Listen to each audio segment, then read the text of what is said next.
4, 3, 2, 1. We are VR. We are VR. We are VR.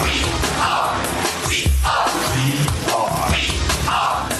We are VR. Troopers 3, virtual reality. Troopers 3, virtual reality. Troopers 3, virtual reality. Troopers 3.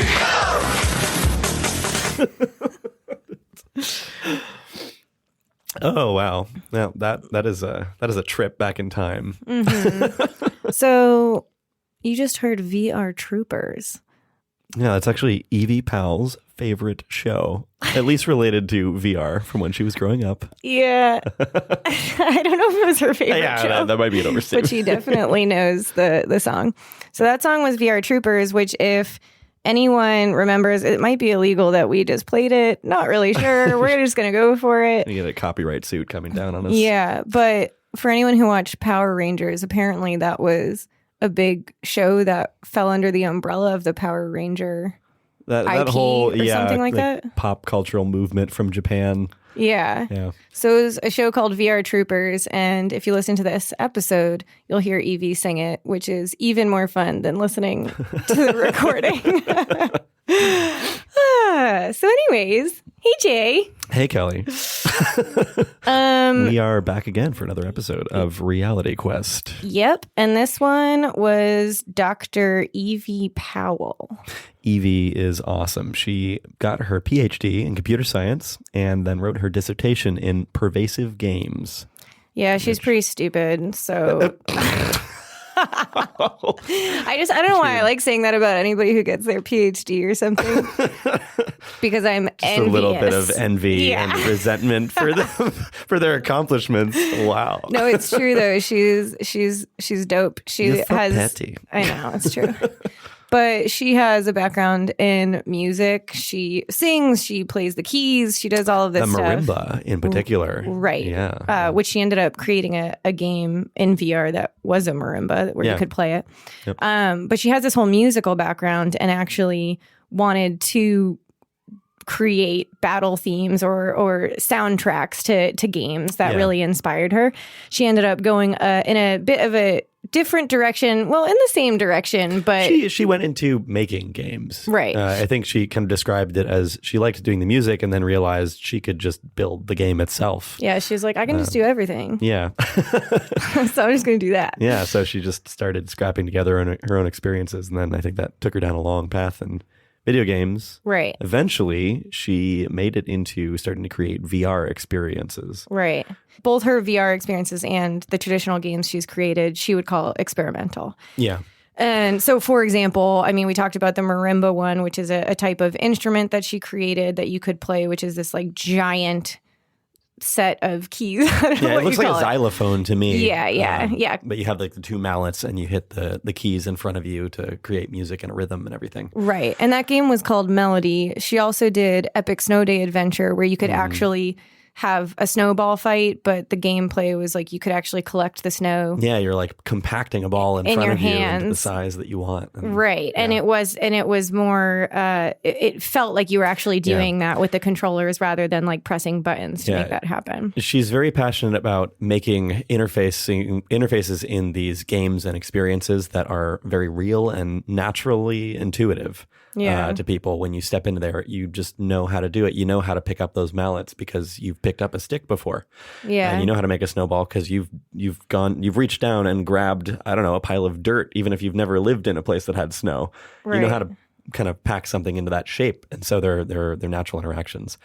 Which is a great segue into, so she's obviously a gamer. A lot of this conversation is, by the way, I don't understand half the games that she's talking about. She's got a lot of obscure pop culture references. Yeah, she totally does. And I love games, but I wouldn't identify as one of those strong gamers the way a lot of people do. I would. I know, but Jay would. So Jay knows what she's talking about. I'll just like be silent the whole time. But Jay and I are passionate about bringing the XR conversation outside of the gaming world. One of the reasons I'm excited to have this conversation with Evie is that she is a gamer. She has this whole background in software development. Yeah. and particularly exploring pervasive experience in games, which, to quickly define that, it's basically when you create an experience that crosses different mediums. It is not just in a device that you play it on. It also takes place in the real world, and there are other ways for you to experience it and continue that progression. And so it lends itself very naturally to AR and VR because you can build an experience that traverses different layers of reality. Mm-hmm. It basically never leaves your life, which is what Evie wants. Evie wants to create games that people can't escape from, essentially. Yeah. But what I was saying is that she has this whole gamer background. However, she's not exclusive at all. She really wants to create games, to your point about how she creates her games with a certain user experience that is intuitive and natural to people. Yeah. She's also been working on some things related to what people would call calm UX, which is taking calm away UX, yeah. Right, calm. Calm. Because she doesn't want to overwhelm the user, and she wants anyone to be able to step in. And I think in the episode she even uses the word like to not let the devices get in the way of the experience. She wants that to disappear and to create an experience that anyone can get into and have fun with or learn from. Mm-hmm. Oh man. We're already over our time limit. Jay and I keep trying to set a 3-minute timer for our intros, and we fail every time. We tend to tangent a lot, but I think that it really goes along with the sort of theme that we have for Reality Quest, in that we're not trying to paint the picture of these sort of figureheads in the industry that have all of these successes, and it's only about the latest discoveries and the data, the information. It's very much about the human in the loop. It's very much about the experiences that that people are having with these and the struggles along the way, because everyone in the VR industry knows that it's a very small community, but we seem to forget that often. So we're really trying to bring people from outside of that bubble and integrate their thinking and their expertise and really try to enable new thinking and ideas to happen through that. Yeah, absolutely. And we're trying to learn enough about the people, even if they are in the tech bubble or the gaming bubble, like Evie. She's taking it outside of that. And I love just learning all about how she got into this world and everything about her past and how her brain works, because it's everything involved in a human. It's not just like that specific project that they're working on. Yeah. It's everything about their past and the way they function that they're bringing in to influence the industry. Yeah. So all of their experience and perspective goes into everything they do. Anyways, we hope you guys enjoy it. This one's super fun. Evie has the best energy about her. So just get excited. She's like a little kid who just lives in a game constantly in her mind. And so it's great. We actually, I think, started this episode out around dinner time. Right? Oh, right. Yeah. So, some things. Heads up. Heads up. Quick context as you go into this. Well, first of all, we were in between studios. And by studios, I mean Jay was moving apartments and we record in his little apartment rooms. So we had to record this in a really crappy room where the sound bounced. So sorry, this sound quality is a little bit lower compared to some of the episodes. It's a little bit of extra reverb. There's a live audience studio, basically. Sure. It was live. And then, so context is we cook dinner for our guests. If you want to be a guest. Sometimes. Yeah, sometimes. So this one happened to be like a really nice home cooked meal. Sometimes I end up just burning stuff or making lukewarm like freezer things. Like Trader Joe's like tamales or whatever. Right. Or and derbs. that has nothing to do with our opinion of the guest. It's just like the any past guest. This has no reflection on your merit. What we cook kind of is just about the day that we're having and if we have time to cook or whatever. But Evie happened to have a really good meal. And so we were telling her not to tell anyone that we cook because we were nervous that somebody would find out we didn't cook as good a meal for them, or that one day we wouldn't have enough time to cook. We set an expectation for all the future guests. Right. They're going to get like a Thanksgiving feast. Right. But now it's out there. So we cook dinner for our guests, or we try to, and that's how this begins. Yeah. All right. Enjoy. I'm gonna shut up.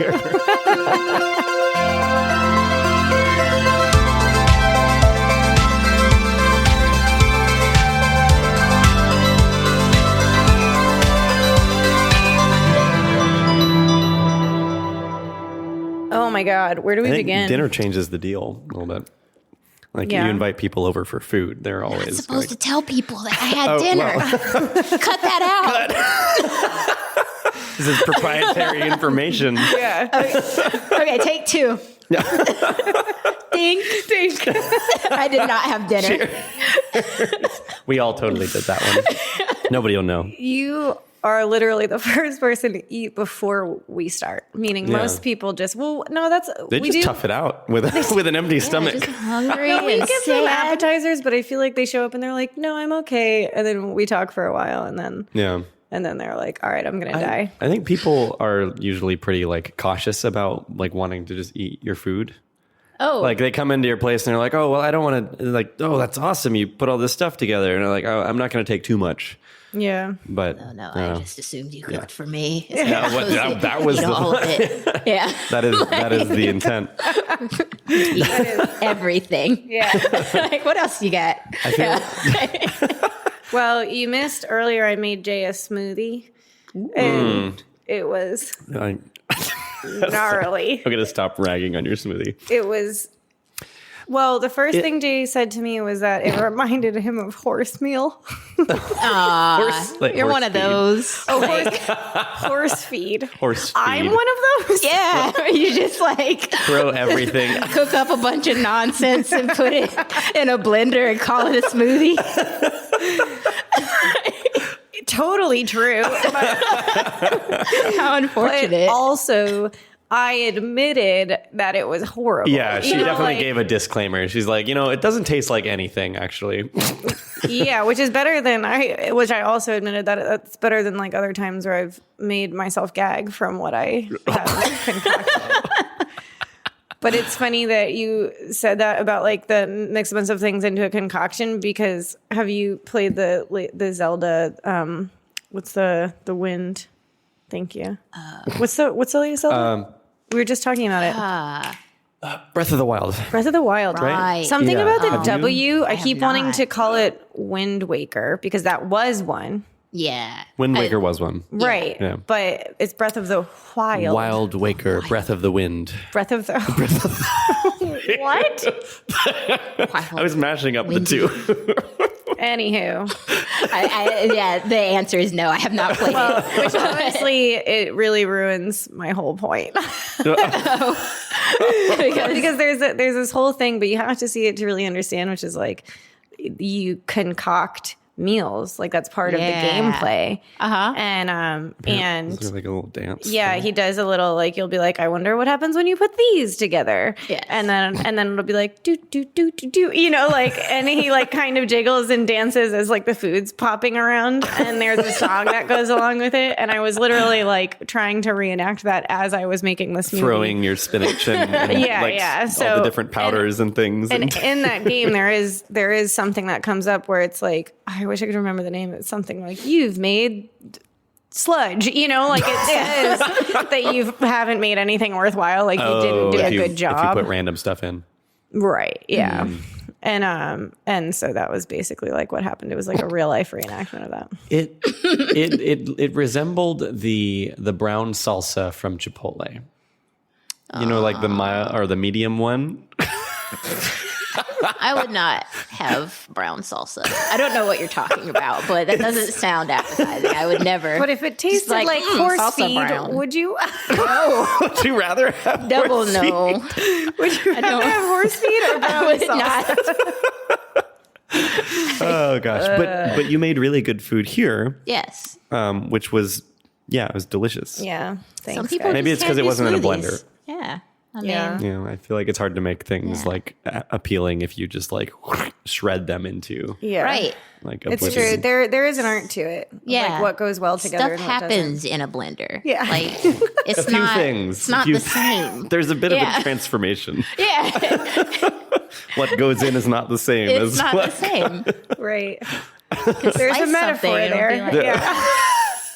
Like Life is like I mean, a like an blender. onion, for instance. Like you can slice an onion; it tastes very different than if you put it in a blender. Like if you put an onion in a blender. Oh God, that sounds like imagine that. a whole kitchen of sobbing Yeah, my eyes out. just sadness. That's just pure sadness. Just Took ugly out cry. all of the good stuff and just remain is sadness. I like. Oh, wait. No, go ahead. Are you one of those people that can just like eat an onion like before it's blended into oblivion? I can eat it when it's chopped. I can't just like bite into it. Though. Okay, like an apple. I can, Like yeah. Shrek? I can just like cut Like, it. like ogres are like onions. Right. Yeah, I would never. Well, can just you bite bite into one? I mean, a red onion, those are pretty good. The Hawaiian sweet onions, those are I could eat those like an apple. I don't, but I don't just think like I could. I'm not familiar with them. I just had one of those like salivary, like burns your table or something. You're just like, this is like unpleasant what you're talking about. Yeah. Eh. I'd like to go back to the blender analogy. Oh, yeah. Well, I just felt like it is a good metaphor for life. Because you go in, you get chopped up. it's a little You get bit. demolished into little bits. You don't know what your identity is anymore. You don't know where you start and all the like, other when did I- nonsense begins. Who was I before Yeah. that whole transformation? I feel like You just look around and you're just like, nonsense. Pure Right. nonsense. I How did I get here? feel like life is just a long series of like being reblended into different forms. Yeah. And then just like put in like one of those ice pop things and then put in the freezer. Yeah. So Yeah. it's like you go into the blender and then you come out as like liquid pulp, Yep. formless, and then they put you yourself into a new ice pop Yep. mold, and you're now like a blended What part veggie of life popsicle. is that? Oh, is that? That's probably marriage where everything is cold and sad and desolate. Yeah. And you've never felt more alone, even though you're surrounded by like By a bunch of other frozen souls. Oh my God. It's just like surrounded by so many of you. Why do I feel so alone? And Why does everyone seem so Yeah. dead inside? Yeah. Oh, God. You're all like me. I made this. Cold and soulless. Well, That's what I that think got of dark. family. Oh my God. And that's the lesson of this evening. Yeah. All right. I guess we're Marriage done is now. like being a Yeah. popsicle in an icebox. Jeez. Are you married, Evie? No. It's like, wow. I'm like, I hope they never listen to this episode. I can't imagine why not. Like, I'm so charming. oh boy. Anywho, so Evie, tell us about you can have a sip of your thing. So we were talking about this earlier. You're a transplant, like all of us here. You came from the East Coast originally. Yeah.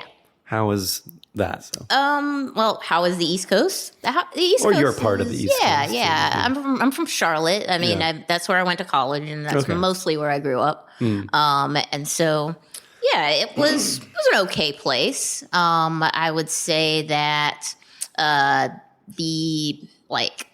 the access that I had to industry was very minimal. Yeah.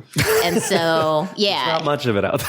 Right. It's like here, since I've been out here, it's like I'm always at a conference, or sometimes I'm talking at a conference, and there's like a session or some interesting thing every night that I have to go to. Like there, it was like if I wanted to go to the nearest IGDA meeting, it was like a 3-hour drive. And it was usually once a month. And it was like, like the other organizations, like I started the, what was it? Gamers Alliance. So at my college, I was the founder and president of Gamers Alliance, which was people that make games meets people that play games. And so it was like I would bring all my retro consoles, and people would bring in their collections, and we had this like extensive checkout system. It was pretty intense. But that was the only thing, because if I didn't do it, it wouldn't. Nobody was already Nobody doing was it. doing it. Yeah, you kind of had to be the one to start everything up. Right. Were you always into games, and did you know that you were always into that stuff and always into engineering? Yeah, I think I had a slightly different career path in like middle and high school or early high school. Yeah. Because initially I was thinking, yes, I like games. I want to write the next, musical, the score for like, Yeah. Final Fantasy or something. Were you already like that. you were already well into music at that point? It sounds like. Yes, Okay. yes. Yeah. So I think, I was definitely sort of taking music lessons and stuff like that, and in middle school and high school band and all of that stuff. Yeah. And then I just started getting more and more into like RPG style games, Ooh. because it was like I started out just playing whatever my nephews got for Christmas or whatever. Actually, no, that's not true. I mean, I did my Mappy Lands and like it with the NES. Mappy You remember Lands? Mappy Land? Mappy Land was my very first game that it belonged to me. Before that, I was 5. Before that, it was all games on like the Commodore 64, which was like before my time. Yeah. Yeah. I never played a Commodore 64. Yeah. My mom heard. got me an NES for chicken pox. Because congratulations, chicken pox. Oh. Here's an NES and Welcome to Mappy Land. And I played the crap out of Mappy Land. But what is Mappy Land about? Okay, so Mappy Land is this cute little game Don't understand. where you're a mouse, and I believe it's like the first one. The first, it's like 4 levels. So the entire thing is just like, well, actually, no, there's like eight levels, but 4 rounds of levels. Okay. And so the first time you go through the levels, you are collecting cheese. So you're just sort of collecting cheese, avoiding the cats. And, like, I think there's like these men that like money, and you have to like lure them with money so that they'll go away, so you can like jump over them. And there's trampolines so you can jump over all of these enemies. And so the first time you go through it, it was really trippy. The first time you go through it, like you basically collect all the cheese and you give the cheese to your girlfriend. And she's just like, I love this cheese. So right? it's like your mouse girlfriend. Yes, mouse Okay, girlfriend. gotcha. Yes.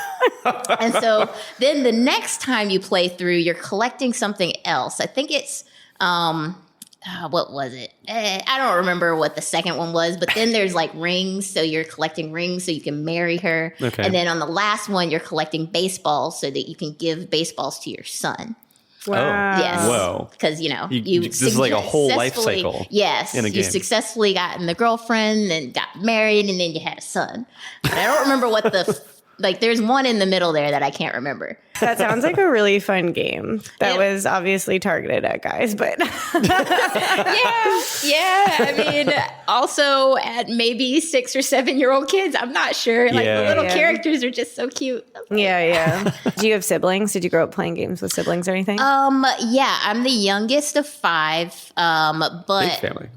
yeah. But I was also like sort of the accident. So I'm like 10 years younger than the one that's next to me. Oh, got it. gotcha. Okay. And like my oldest sister is like 19 years older than me. Yeah. So it's Oh, just wow. like a big gap between me Yeah. and them. Yeah. And so they were mostly off doing college and other important things like having kids. They were already doing life. They were already in the freezer. They're already in the blender. by the time I got there. Through the blender into the freezer They were already. in the freezer.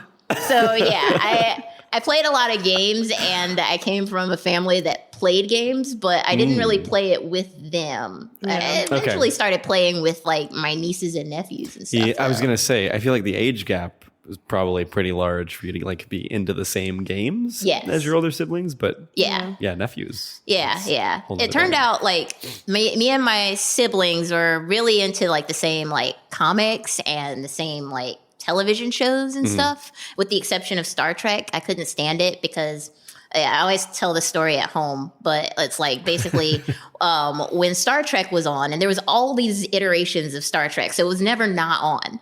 And so it was always on in the other times where the other sci-fi shows that I wanted to watch, like Sliders was on. Sliders. I know nobody knows about Sliders because it really sucks, but I was one of those really like into B-rate it. sci-fi channels. Yes. I mean, it absolutely was. It was basically this dude and his professor friend discover that like there are alternate dimensions and they can open this portal and then they can jump in. But then he jumps in without a plan on how to get out, and so he's just stuck trying to get back to his home alternate universe, and he has no idea how to get there. And that's the premise of the whole show. That's the premise of the whole show. I love it. Just getting back to try to get back home, reality. but you have no idea how to get there. Yeah.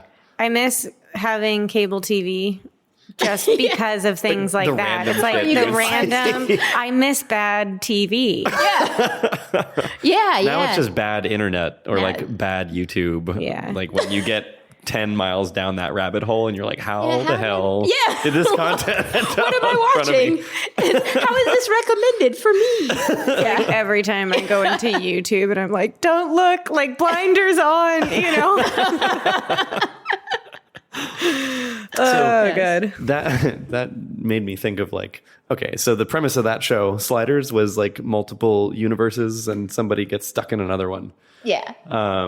Do you remember any of like the old like VR type like the initial forays before you mean like this recent VR era? Troopers? I love that show. We are VR Troopers 3 Go virtual reality. You remember that? It was coming on at the same time as Power Rangers. It was like Power Rangers would come on and then VR Troopers would come on, and they were like, What? I think they were both made by Shaban or Saban. No, they were both made by the same director. I think so, because they were very similar.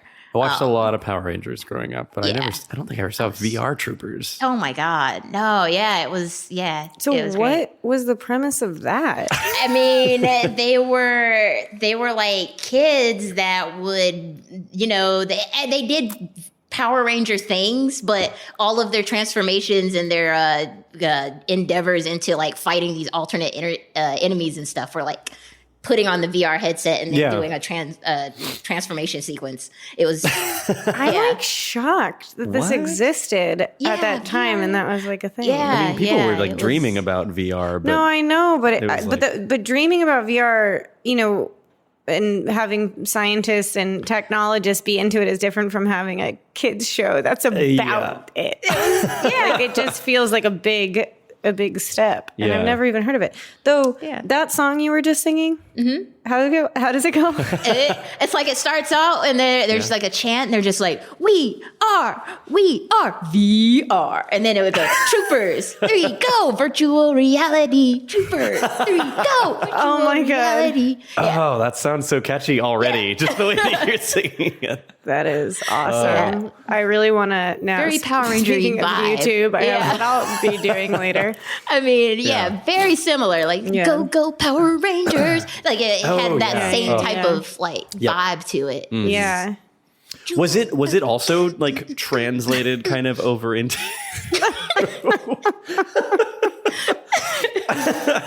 Evie is like really getting catchy. down That right root now. beer is just- It's just very The root beer is nostalgia. really kicking in. I was just like, that was my 6th grade year. Yeah.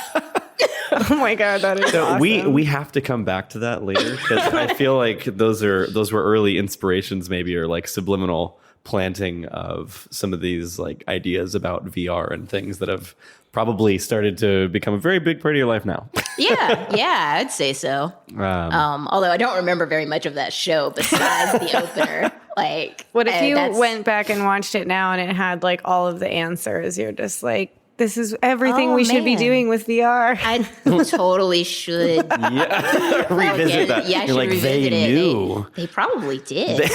They already knew. They what we knew had to the do. answers. Yeah. Oh my God. Oh no. Should So- just make that an entire research paper or thesis. Yep, gonna have to go back and binge watch VR Troopers The now. only thing you reference, the only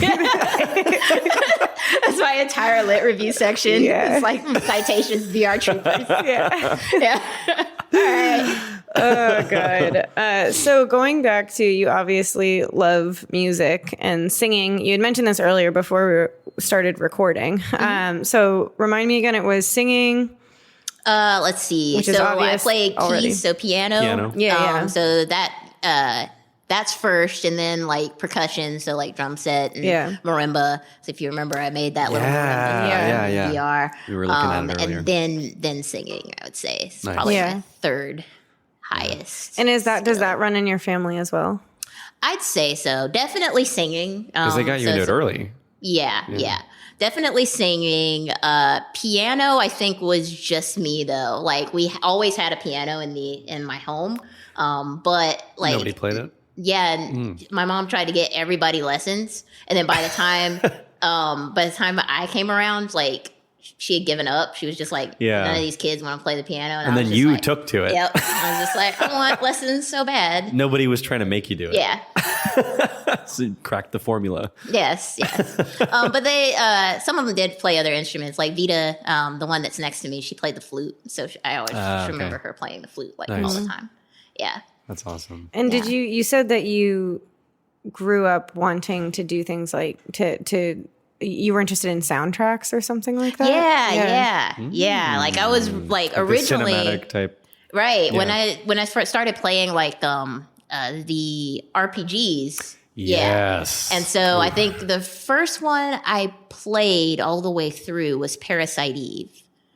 Parasite Eve? Yes. That's where my little Twitter handle comes from, Parasite Evie. Oh. It's because Parasite Eve was like the first RPG I played. That's a good little insight there. Mm-hmm. I like it. It was made by Squaresoft in mid-90s, early 90s, something like that. It was amazing. It was basically, I believe they just took a sci-fi novel that was like, about like mitochondria taking over the human body and eventually the human race, and it's just like it decides I no longer want to be a symbiotic. Because it's always talked about how it's still it's a separate organism. It's a separate thing, right? Yeah. That's so like it was like super like informative, even though it was like sci-fi and not real. And it was like crazy. Like I remember those like cinema sequences and stuff. And then, the music was pretty awesome. And then after that, I became a Squaresoft fan. And so I just started playing the Final Fantasies. Oh, and okay. So Nobuo Uematsu. Yeah. All of that music, I was just hooked, obsessed. And I was like, I want to do that. There's a ton That's of good what I music want. for that series, though. I mean, the battle themes. I was just like, I just want to wrthink battle themes for a living. That's all I want. I don't care about anything else. Did you try writing battle themes? Yeah, I've written a couple. I think I'm pretty good at it. Yeah. So, do you write your own music for your games? It depends. Not all of them, but yes. So I have written music for my own games before. That's awesome. But everybody asks if I wrote the music in Snowball Fight or Epic Snow Day Adventure. Yeah. And I did not. Oh, okay. But you did for the marimba, the music or melody? Melody. Yeah. Melody, right. Yeah. Because I was listening to that earlier and I was like, oh, this is really good. Well, I mean, it depends. Like, I think there were some tracks that I didn't write. Like, it depends on what you're talking about that sounded really good. Because I also just scoured the internet, and looked for people that wrote really good marimba music. Yeah. Because I did not, the problem is that I did not have a real marimba to actually write everything on. And so it was your like, own. Yeah. And so marimbas are giant, right? they're huge. Yes. I mean, and like I've always wanted one. And and sometimes I'll write like music for the marimba or the xylophone or something, and I'll just write it on my keyboard because I have really good patches. Yeah. But I was like, for this one, I really want it to feel and sound authentic. Yep. And so I was like, I can't really. It's a game about game playing a marimba. Yeah, marimba, and the whole thing is supposed to be based off of like high fidelity. And so, did you make that because you wanted a real marimba? Yes. It started out, that was the idea. Awesome. The idea was that I was like, well, if I can't have a real marimba in my house, I'm going to have a virtual marimba. House. Yeah, in my house. And it was good for that. I mean, there's still things I wish there were things like about it, like, the fact that I can phase through the keys. Oh, yeah. That's not as cool. Yeah. And I made this interface where you could because I liked to play with 4 mallets, so 2 mallets per hand. Do the it's very hard to make controls for that. I feel like I did the best I could with the controls of the Vive at the time. Yeah. That I would like to actually revisit that project now that there are some of these other control schemes out. Yeah. Like, I bet. Aren't there the Knuckles now? Knuckles, yeah. Yeah, I have some of those. I'm going to check that out. See if maybe that's good marimba usage. Yeah, and the Knuckles, just so I can kind of revisit those, because I haven't actually used them before. It's so like, how can you describe how the interface sort of works? Yeah. There's like little capacitance sensors that are, so you can put the thing on, so it's like a sleeve that goes around your palm. Yeah. And then from that, it's like tracking 4 of your digits. And so it actually can do full like gestures. Pretty good IK tracking of like, your IK. And like the inverse kinematics. So, yeah, so if it knows like the position of like, one of your little sub-digit pieces. Yes, definitely. That is terrible word. Sub-digit. Sub-digits. What is it? Metacarpals? That's what they're called. I have no. Anyway, your little sub-digit pieces, it tracks each one of those. The part in between your knuckles. Yes. So inverse kinematics, just a note of context. We do want to explain some things on this because we want people who are just interested in the industry or outside of the or industry. even outside, like able to track. You know what I mean? And I can briefly explain that. Usually when people are animating things, especially things like sort of chains of body parts, joints, like joints and bones. Yeah. Exactly. Yeah. So there's like 2 ways you could actually go about doing that. There's like forward kinematics, which is pretty much from the base or whatever the base of the chain is, like probably your like a lower spine or from your shoulder joint or your hip or something like that, right? Yeah. And then you basically create the offset rotations for everything that goes to the end of your extremities, right? Yeah. It's very, very complicated, and it's probably not the most optimal way of like, tracking to something, right? Yeah. So if you're trying to make like a walk animation or actually procedurally, which means like while you're playing the game instead of like pre-scripted. So while you're playing the game, if you want to make something that reaches out like you do, right, or is tracking towards like trying to grab an object or something like that, you wouldn't want to use forward kinematics. You'd want to use inverse kinematics, which is basically the idea that you tell what position the extremity is, like your hand or your palm or your fingers or whatever. In relation to and then it resolves what all of the rest of your joints would do to get into that position. Yeah.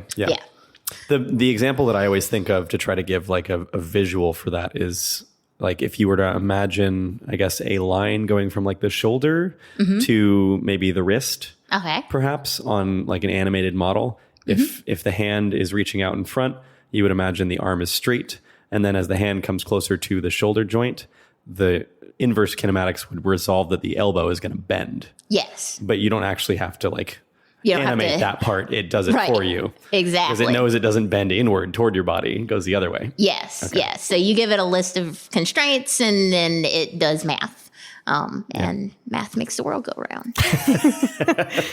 So you seem like you're very inclined to like engineering. You have this mindset of like you've been historically very into music. You studied, generally computer science, right? And you obviously have a lot of skills in coding and all of that. Like you create your own games and all of that. So going back to your college years or when you started actually, becoming a human being before you're in the freezer, adult. you're in the when you finally jumped into the blender for the first time. You enter the blender. So like what was going on in your mind at that time? Were you thinking at that time that you were going to mostly focus on music or something, or what was the trajectory of your life at the point that you started entering into college? Yes. I think by the time I got into college, I had pretty much decided that even though I loved music and it was like number one in my head, I also liked money and wanted to live. I also had this mindset of it would be very, very difficult to get into the industry as a musician. Yeah. Whereas I the thought music industry?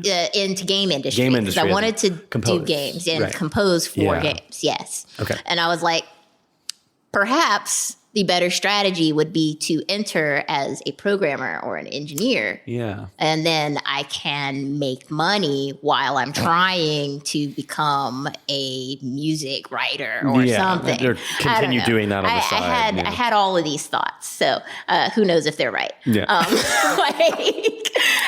One way of many. Yes, there's one way of many, exactly. And so, yeah, I was basically, that was my goal was like, I wanted to be a programmer. And then the more I got into that kind of thing where I was just like, well, actually, I don't have to just stop at writing the music. I can just write the whole game. And there's so much that I like about it. And so, yeah, then I just got really, really greedy and was like, I just want to do all of it. And I just like trying to learn how to do art and stuff. I'm not good at art at all. I'm really bad. But I was like studying it for a while. There's a few clues on online and across like different projects that you've worked on and whatnot that you have a very, very strong engineering lean or sort of mindset and approach. Where did you actually first get that from? Or like, where did you first start to feel like you were more the type that wanted to like jump in and start building things first? Let's see. Because it was before college, I'm assuming, like back in. Yeah. I mean, like before college, I didn't really know how to sort of go about it, like, building my own game. Yeah. There was like the RPG Maker, the experience you could get. And so I remember like spending time like building worlds and using like a PlayStation 2 memory card and stuff. And that was silly. And let's see. And then before that, I believe actually shortly after that, it was like a lot of mods. So I was like looking at different mod environments like Unreal before it became Unreal Engine. They had Unreal Script and like if you bought the game, like you could just sort of you can just kind of create experiences. Unreal Tournament. You could the just editor. Sort of, Unreal Editor. Yes, exactly. And so I remember experimenting with several of those. And yeah, I mean, I think, let's see. I don't think I actually I don't think it clicked for me that, I could actually build a game from start to finish. I believe it was my junior year. They finally introduced a gaming program at my college. And so junior year in college. Mm-hmm. Okay. Yeah. And you were studying that, computer science already? Yes, I was studying computer science, and I was very, very frustrated as a computer science student because it was like I knew how to build like ATM machines and silly programs like that all day long, but I'm just like I still don't know how to make this character jump around and do all these things, and I'm just like really frustrated. I couldn't build my own engine, and then I actually I think once I started taking the intro game design classes and stuff like that, I just started becoming way more familiar with the tools. And by the time I was doing my senior capstone, I was building my own engine. And so it was we're just building everything in OpenGL and C++. And actually, I remember doing one of my capstone classes in WebGL.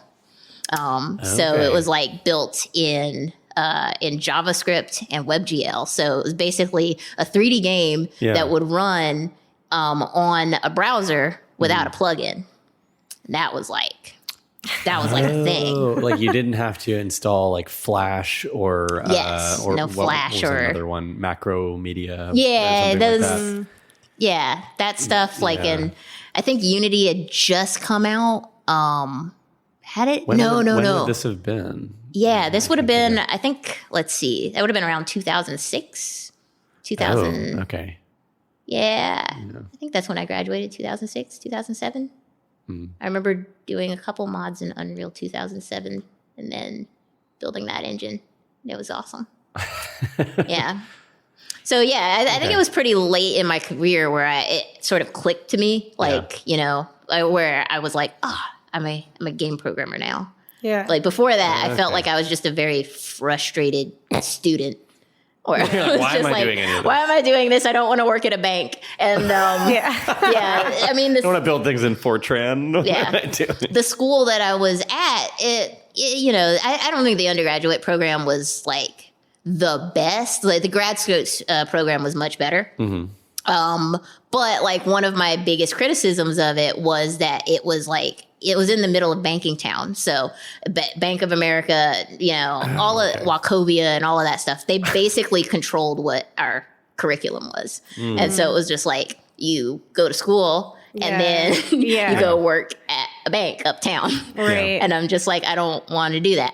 And so, I think what helped also was, I think it was around my junior year, the IGDA, I had joined that. And which is the was it International Game Developers Association? Right? Yeah. Yep. And so I joined that, and then it was either their first or second year offering the GDC scholarship, which was a scholarship that let you go to the Game Developers Conference, and you got to have like an industry mentor. Oh, wow. And cool.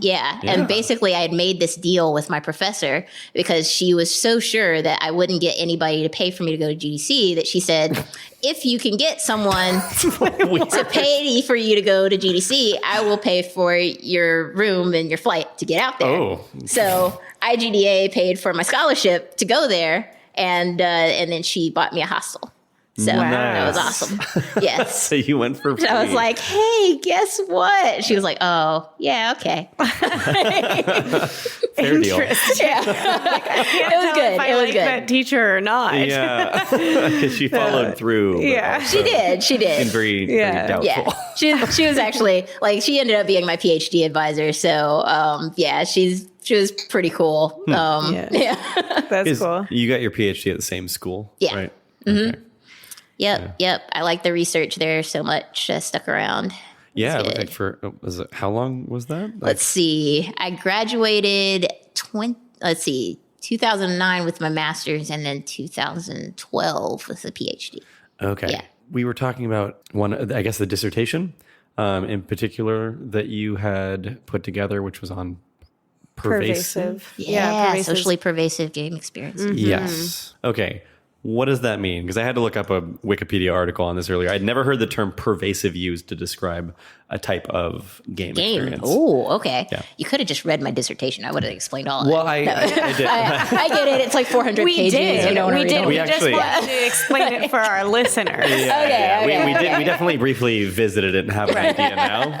So basically a pervasive game, you can think about it in terms of like, for most games that people construct, there is clear boundaries that separate gameplay from the world of earnest. The rest of reality. Yeah, the rest of the freezer, right? So... Damn metaphor. It's going to keep coming back. I'm going to keep doing it. And so normally those boundaries, you can think of them as sort of spatial boundaries. So it's like if you're in the same room, you're playing the same game, you're having a good time. If you're in the ring, in a boxing ring, you're outside of the boxing ring, you're not boxing anymore. In non-digital games too, we would consider the same thing. A soccer field, it's the soccer field. Yep. Nobody outside of that is playing the game. Gotcha. And then, you can think of it temporally. Normally, people play a game for a finite amount of time, and then when they step away from the game, like the game's over. Yeah. And then socially, there's people that you're playing with, there's people that are not playing, and there's no really, blending of the two that much. Yeah. But when you start to purposefully blend these things and try to blur those lines, then you're creating what's in essence a pervasive game, because it's meant to pervade into the real world somehow. Yeah, or into other areas where most game or non-pervasive games tend to isolate themselves into one particular spot. Yes. Yeah. And so software developers or software game developers have sort of taken that in terms of like, well, what if you have technology or systems that are meant to sort of blend, that have context awareness and stuff like that? So how do you build an experience around that kind of thing? Yeah. And so my thinking around like my dissertation was that as technology becomes increasingly pervasive, our experiences will have to as well. Yeah. But we're not really good at designing games that way. Or at least we hadn't been for a while. Yeah. I mean, and you can really- kind of see it like I was preaching this back in 2009 or whatever, but like the phones, like you can think of phones have all of these like sensors in them. They know like almost everything about you. And they're always on and they're always with you and they always sort of know the context of what you're doing. Like you can tell it's like being really annoying when I'm driving and it's just like, you're driving, you should stop. I'm like, I don't know. I don't know if I have to. Maybe we cut out that part. Note to self. Yeah. Don't get in the car with Evie. Anyway, your phone you're not a knows Lyft everything driver. about you, and it knows the context in which you're doing a lot of things. Yeah. But the games that we play on them are usually toilet games. They're games that People play on the games. toilet. I mean, Casual nothing core. nothing against toilets, but you usually play it, you know, you're like, I'm going to spend more than like a minute on the toilet, so I'm going to go play this little game, right?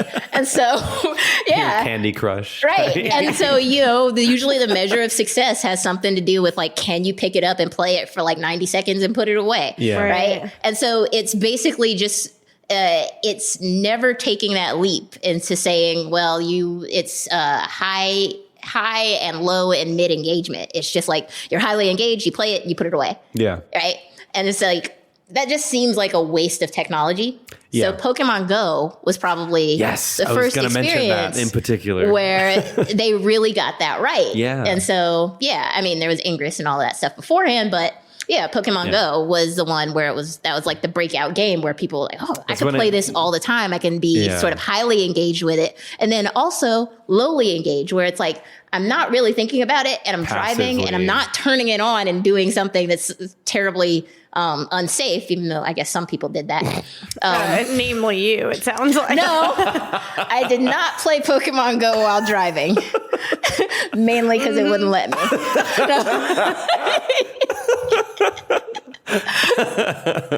No. Some serious skepticism there. No, I do not advocate playing games while driving. It's Public service announcement. Public Do not service play. announcement. It's a bad idea. You'll die. Don't do it. Okay. But I mean, it had all of those components of like, I could be walking down the street and not have to necessarily pick out the pull out my phone to know that like, you know, it's, you know, I'm hatching an egg or something. Yeah. So I feel it. So like you could be walking towards a destination knowing that like, oh, I'm going near a pond and there's probably water type Pokemon over there. And so it's like, you don't necessarily have to be playing on the way there, but you're sort of thinking about it. It's like, well, you've associated locations in the game or the game world, which is overlaid on the real world. Yes. So you're landmarking with your memory, or you're creating loci, memory locations. Yeah. I always thought it was really cool how like they managed to basically sell already existing real estate back to the companies that already own the real estate, basically. Like Starbucks has usually had a Pokemon store or what was it? Not gym. Well, sometimes they'd have a gym, sometimes they'd have stores, but either way, they were probably making money, the company that made the game, by selling that location for a Pokemon store at a pre-existing business's location like Starbucks. Oh, to get more people to go there. And you're like, they didn't have to buy anything. They literally just are like, hey, this is an imaginary space. We can get lots more people there, so pay us. Yeah. And we'll put a store there. Right. But so the big factor, it seems like, in pervasive game experiences is that you are kind of blurring. It just keeps working.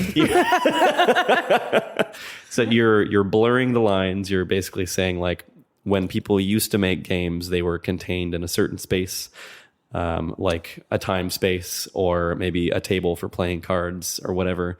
And in this case, you're like, I'm going to take that card game and now make it something that you can interact with somehow outside of the table. Yeah. Or the soccer game that was contained in the arena now has some sort of other element outside of the arena that gets you playing it in a sense. Yeah. Some other way. But what made you even think of that? Because it obviously hasn't really existed. If Before Pokemon Go is the first one that's really done it well. I mean, Pokemon Go, how many years ago was that? I think Pokemon Go came out, what was that, 2014, 2015, something like that? Yeah. Maybe. So just a few years ago. No, it hasn't been that long. Yeah, not that long. After you wrote this dissertation is the point. Dissertation was a while. Right. Yeah. So how was this even on your mind? What sparked this thought about games? It takes me back to my very first GDC where I went there Were on you a staying in scholarship. the hostel? Yes, I was staying in a hostel. Your professor had paid for the room. My professor had paid for the room, and my industry advisor, Michael John, he was like, okay, you need to bring 300 business cards. And that caused me a massive freak out. I'm like, I'm not going to talk to 300 people. What are you talking about? And so he was like, what am I going to do with 300 business you need at least 300 business Just cards. start like doling it out, like, right. you know, And so I just had this overwhelming, like, okay, so there's this incentive, like I'm going there. You need to talk to at least 300 people. And so I'm just like, I don't talk to people like that. And so I go there and there's a game that's being, I think it might have been an Eric Zimmerman game, but I don't remember for certain. But ultimately, it was a game, a business card trading game.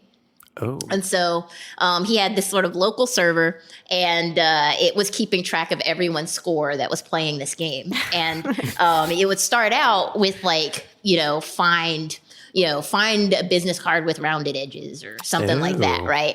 And so basically my networking, all of the networking I did turned into a game. Right. And so you gamified the networking experience. Yes, we gamified the networking experience. And I ended up going through all of my cards quite easily by becoming sort of involved in this game. Yeah. And so afterwards I was like, I got back to the game lab and I was like thinking about it. And I was just like, I never would have talked to all of those people and made all of those contacts if I hadn't played this game. Yeah. And so I was like, what if, you could actually, the sort of software and all of the technical components of it were pretty simple. It was mostly just sort of like normal transactions with people, and I was like, what if I could keep track of all of those transactions and then actually start using the data to start to make more relevant transactions so that it's like super useful. So it's like not only am I just talking to more people, but I'm also, the game is leading me towards talking to people that are going to like seriously help my network or help my career growth or whatever it is I'm focused on. And so I started making my own sort of version of like Assassin. And I don't know if you remember Assassin. That's usually like one of those icebreaker games at like a college or something. No. Remind me. Never. Yeah. Okay. So the rules of Assassin, it's a pervasive game that existed before computers. And so it's basically everybody that's playing Assassin, you get somebody else's name. It's a campus wide, so you have no idea who this person is. That person also has a different person's name. And that you have to basically assassinate that person by doing whatever the rules say it constitutes an assassination. So it might be pour vinegar in the person's drink and make them drink it. Or, whatever assassinate means. Shoot them with a Nerf gun, whatever. But you're playing it all the time. And you have no idea who's coming for you. And it's like campus-wide. So everyone's super paranoid all the time. But you're constantly talking to people like, do you know this person? Like, what school? You what class might be my assassin. Yeah. And so, if you can assassinate a person, you basically take that person's assassination card and then you go and assassinate that person's so you'd be like racking up left. cards. Yes. So whoever's left at the end of it wins the game. Okay. So the person that assassinated all the other people. All the other people. And they got all their cards too. Wow. Yeah.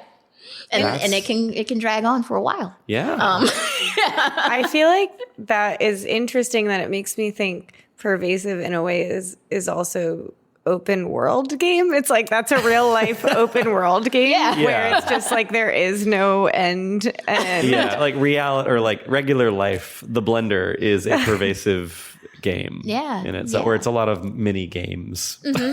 Yeah, sometimes pervasive games are so close to reality that they don't even feel like games anymore. It's just more reality. Yeah, it's like somebody's always out to get you. Just always out to just spike your drink with vinegar.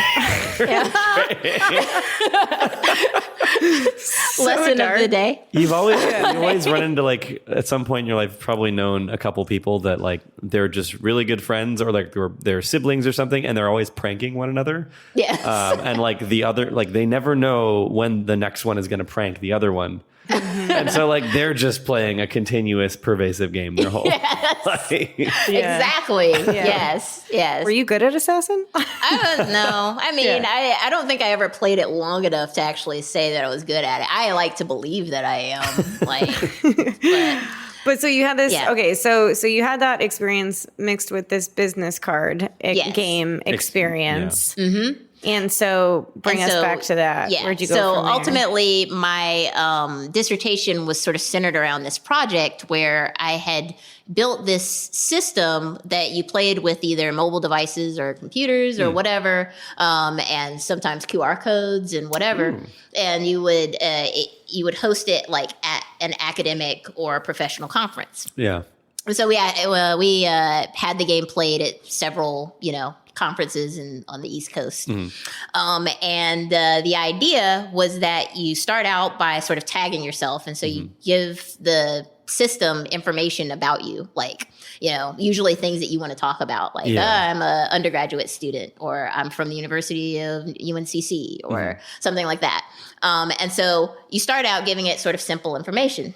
And then it starts giving you missions based off of, like, ease of being able to find people. So it starts off with really simple missions, like, find somebody that's like a grad student, or find somebody that's studying computer science. And it really tries to sort of start by, like, whatever interests you in your own circle. As you start to make connections, it starts to tailor your missions towards people that are more relevant to you, and then also progressively harder missions until you reach a certain level. And then it would start to give you assassination missions, where it would be like, you'd be at a conference and it'd be like, find this person. And so you would have to use your extensive network that you've collected at that point. And then chances are it's giving you an assassination based off of somebody else that's very active in the game. And so it's just like, you're constantly trying to make these collections, but it's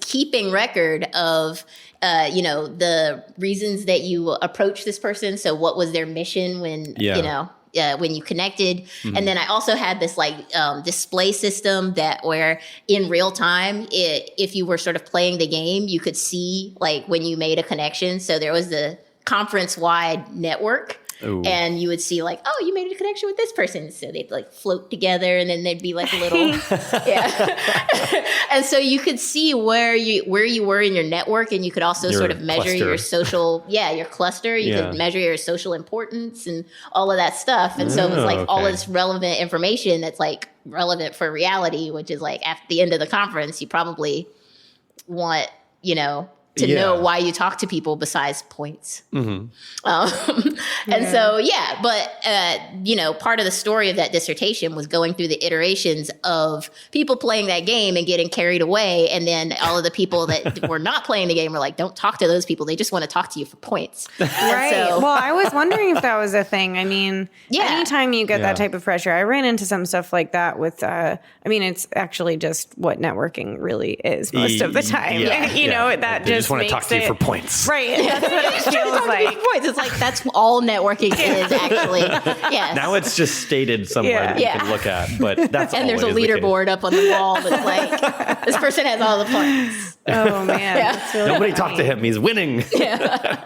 I feel like did your game end up getting used in different applications? Like I genuinely feel like that almost exactly got applied to some gamification that I partook in when I used to work in consulting, when we had like this big orientation. And we had like, you could sync up your phones to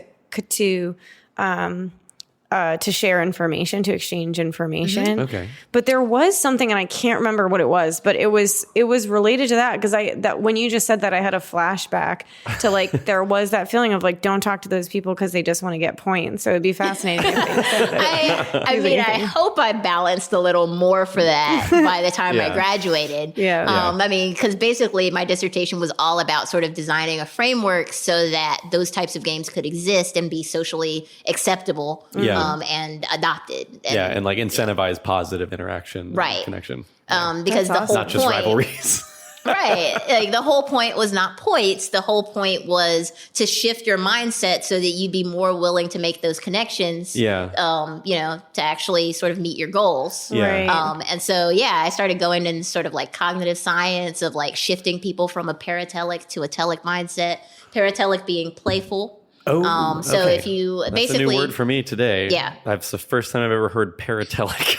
Yes. So telic would be serious, and then paratelic would be sort of like outside of serious. So it's like playful. And so usually let's pause on that for a second. So like telic being serious. Yes.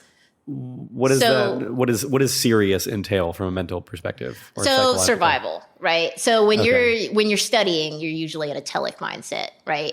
And so it's like the same physiological responses might, be interpreted differently from like, depending on what you're doing. So like if you are in a telic mindset and you are you're in a state of like high arousal, right? So if you're, like sort of stressing out or whatever about the big test or whatever, you're stimulated. Or whatever. Yes. Then ultimately the telic mindset like probably doesn't like that much. It's like things should relax. I should not be fighting for my life right now. Whereas usually if you're like strung out or whatever and you're playing a game, it's the complete opposite. You're just like, I love this game. This is crazy. I'm gonna beat the boss or whatever. So could the paratelic mindset be considered more towards like a state of flow, where you're just kind of like doing things and you're not actively trying to. You're just kind of reacting to the situations, and your mind is sort of almost. Are you familiar with Daniel Kahneman? The thinking fast and slow. Yes. Yeah, it kind of divides into the fast and slow brain. I mean, I don't think of it as what was the word you used? Flow? Yeah. Flow. Yeah. Flow is like a little different. Like flow is the idea of like just sort of getting into this space where time slows down because the productivity level that you've hit, like the level of learning things versus exploring or whatever, just sort of hits this nice little cadence that you're going through motions that you're very familiar with. And your brain is just like, yes, this is good. I'm just like, just good. Very little mental resistance. Right. Exactly. I think friction. That's more of what that is like mental resistance or friction. Whereas sort of like the thoughts that I was coming from was that there are certain things that are going to be anxious or excited or high energy or low energy. And depending on what's more comfortable for the person, you can just sort of shift their mindset so that like, for instance, if you're low energy and you're in a playful mindset, that usually equals boredom. It's like, not too much is going on. But if you're low energy in a serious mindset, you're probably like, I'm relaxed. Everything's cool. Everything's good. Right? So depending on what mindset you're in, you can probably just use shifting effectively or purposefully, to just sort of kick you out of that anxiety and into more of an excitement. And so that's pretty much what happened to me was that like talking to 300 people, that's totally anxiety. It's too many. It's overwhelming. Too much. It's overwhelming. But if it's just like, I got to get all these points so I'll be next on the leaderboard. And then more people want to talk to me because I'm the highest person on the leaderboard. And then I got to talk to more people. And then it's just like, it becomes like boss levels and stuff like that. And I'm like, I love that. You've structured it. So you gave it structure. You like applied a model or a framework to how you need to operate in that space. Yes. So like in a game, it's levels. In this situation, you're like, oh, well, now I just have a point incentive, and it's a simple behavior that I need to just go talk to more people. Yes. And that's the whole purpose of play anyway. Like, and so like in the end, it's just like the world's too chaotic. There's too many like dynamic systems. You can't learn anything in this space. Yeah. So, you know, you play and you learn and you explore and stuff in like a little small contained box where it's just like only these things are allowed. A few things at a time. I can't play with like, all the toys. Yes. Just these 3. Like, here's a ball. You may only bounce the ball, but I could just not bounce it. No, but you must only bounce the ball. Yes. All right, I'll just try to bounce it higher. Yes. And it's like once you give it constraints and restrictions, it just becomes a lot more fun. Like, yeah. Yeah. Did you find that everyone responds to gamification in that type of example, like what you were working in, that everyone responds positively? Or there are some people who... No, I mean, half of my challenge in that study or that series of studies was convincing people that were like leaders of certain communities that this game was okay to exist in their space. And so like you would have like the newbies, like the freshmen that were going to a conference for the first time. Yeah. They're totally anxious about like meeting people and trying to talk to you know, people that might be in grad school or talk to a different professor that might help them in their career or their education or whatever. And that's just too much. And so they're just like, oh, this game, I'll just play this game and I'll just start talking to people. Yeah. And then they're very unfamiliar with the context. Yes. Or they don't have any like preconceived notions of how to behave. Right. And it gives them an excuse. Like, I don't have to worry about all this pressure. I'm just going to play the game. Right. Yeah. Right. And so the downside with that was that people that were sort of already established in the community are just like, this doesn't seem like acceptable behavior. You know, they're not really engaging with people the same way you would expect someone that's serious about their career to engage, right? Yeah. And so the next phase of it was like, how do I actually convince people to stealthily do this? And then, so there was like that idea. And then there was also the idea of what can I bring out of the game experience and present to the people that, you know, are just like, what's the word? Social leaders or like community leaders or whatever. Yeah. What can I present to them to show them that this is actually socially acceptable behavior and that what they're doing is actually positively influencing? Yeah. And so that's where sort of those blurred lines are. It's like for the people that are deep in this ring of game, you know, how do I bring them out? And then for the people that are deeply or fully removed, how do I bring them in? How do I create this sort of blurred space where everyone can coexist? Yeah. How do I bring them in stealthily? Yes. I was thinking of it as like 2 different groups, as you mentioned. One is coming in completely fresh and new, and they have no rules. So it's overwhelming. Yeah. And so you give them some rules. And then on the other end of that spectrum, you have the group that already have a bunch of rules that you didn't make up. Yeah. And you're trying to figure out how to get them to embrace a new set of rules. Exactly. And get those 2 groups to meet in the middle. Yes. And so I basically sort of outlined this idea of like these sort of concentric circles. So instead of a single circle that separates game from reality, there's just a series of circles. There's, and you know, this wasn't just based off of like Evie's brain meats. This was extensive. Evie's brain meat? Yeah. You know, there's literature that's going back like several decades that sort of like outline like you know, these spectrums and stuff. And so I basically just sort of like labeled previous them. efforts to model these dynamics. Yeah. And so there was Ludus, which is like deep in the game core, and then there's Paideia. And Paideia is basically, you know, sort of experimental or childish play, sort of coming from the PEDS type What are these words? I mean, like, this goes into, like, lit review. I do believe they're Latin, yes. Okay, so these are terms that you got from previous research and carried into this concept? Yes, Okay. yes. Although this research is pretty old, so I'm going to have to... I know that, like, a lot of it is based off of Homo Ludens by Johann Huizinga. It was, like, one of the first books that extensively, like, just talked about play. Oh, just play in humans. Just play in general. humans and Yeah. like play across all of the spectrums of like being human. All the like, different kinds. Play in of law, play in society, Yeah. play in education, everything. So are these words states of being? They're basically the idea of a state of being within the context of a game or a play system. And so there was this ring that I was mostly focused on for my game, and that was called Agalma. And Agalma? Yes. Okay. Agalma.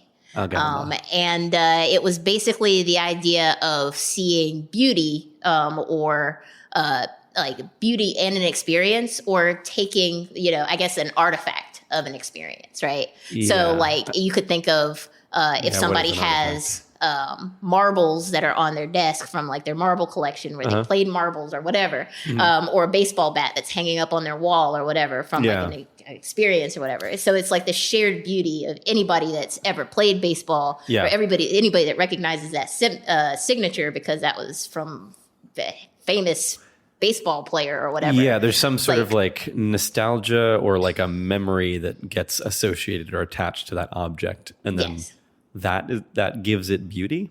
Yes. Okay. Yeah. Which is why it's all subjective. Right. And so I'm just like, what is it that you can do to actually make it so that people can appreciate like the fact that this game or remnants or artifacts of this game take up their space? Because the things that they were doing previously, like in the way the game was set up, it was not making their space more beautiful. It was making it more chaotic and frustrating. Right. So, like that's when I started adding things like the sort of network effect. So it was like, even if they saw two people interaction, like, oh yeah, I'm gonna snag you. I think the name of the game was Snag 'em. And Snag 'em. That is awesome. And I'm gonna snag you, and then you would see like their little avatars on the screen, just sort of come and make a connection. So I'm getting very animated over here. It's like, gesticulating a lot. Yeah. What was it that ended up making people, the established leaders, more comfortable? Is it like you just said, people seeing? Were you saying that when they're like, there's a result of you see people coming together and they liked that? Or yes. Okay. So that made people, when they would see like little, connections being made real time, that would that would usually spark a conversation of like, so why did these two people talk to each other? Like, how do you know each other or whatever? And so you would end up with like these little pods all around like the sessions and stuff like that, where they would just be like, oh yeah, look, that person I know just made a connection, and then they'd just like start playing, and then they would go on about their business. It seems like that takes advantage of like a fundamental sort of aspect of human psychology or like ego, is that you can often, it's hard to tell somebody to do a thing if they already feel like they know what they're doing. Yeah. But if you show them, or like they see somebody else doing that thing and they see some sort of benefit coming from it, then they decide on their own. It becomes their idea. And they're like, well, I'm going to go do that now. Yeah. Right. And it just brings them, or it seems like it brings them into the game. Like, I would imagine that what people don't like is suddenly they're the ones not in the inner circle when everyone else is playing this game because they haven't needed it. And so then it's like, what are these kids doing? I imagine that's all these youngins. Whippersnappers. Whippersnappers. I got called a whippersnapper one time. Yeah, Really? at work. Yeah. What? I don't think I've ever heard that word actually used seriously. Yeah. No, it was like, I feel like I was out to a client dinner and I was, it was like my first year in the work life and consulting career. And I think somebody was like, you young whippersnapper. And I truly, I didn't know what that word meant. And so I was just like, Like, is that good? Is that awkwardly? Wait, what'd you call me? Yeah. I mean, I can't even imagine what it means. Right? Whippersnapper. I don't. No, like ankle biter makes more sense. Like, Ankle biter? Yeah, Whoa, I've heard people being called ankle biter, like kids or whatever. Because like, they're short? They're short. Like they're little short, little yippy things. Yeah, little, little If like, he had called me Like that, little- I would have been very upset. right. Because you can You young actually ankle biter. understand what that implies. Is like you're just this little thing that's biting people's ankles, being like annoying. I feel like that would have been more accurate, but worse for me. More close to the truth, Yeah. but more offensive. Yes. Get out of here, you little all those ankle biter.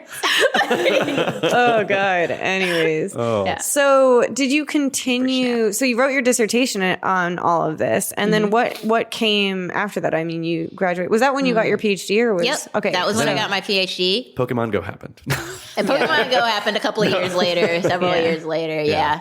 And Did you continue thinking about pervasive games? Has that transferred a lot into what you work in now? Oh yeah. I mean, like, a lot of that research is sort of used in the way that I think about like virtual reality systems and like how we're going to interface with our technology in the future. So, when I'm sort of thinking about like how are AR and VR headsets, like how are they going to converge? Are they going to converge? What are they going to be good at? Like, We got into this conversation with Tom during one of these recordings where we were talking about, he stated it very nicely that you have like base reality or real reality at one end of the spectrum, and then you have full virtual or immersed reality in the other end. Yeah.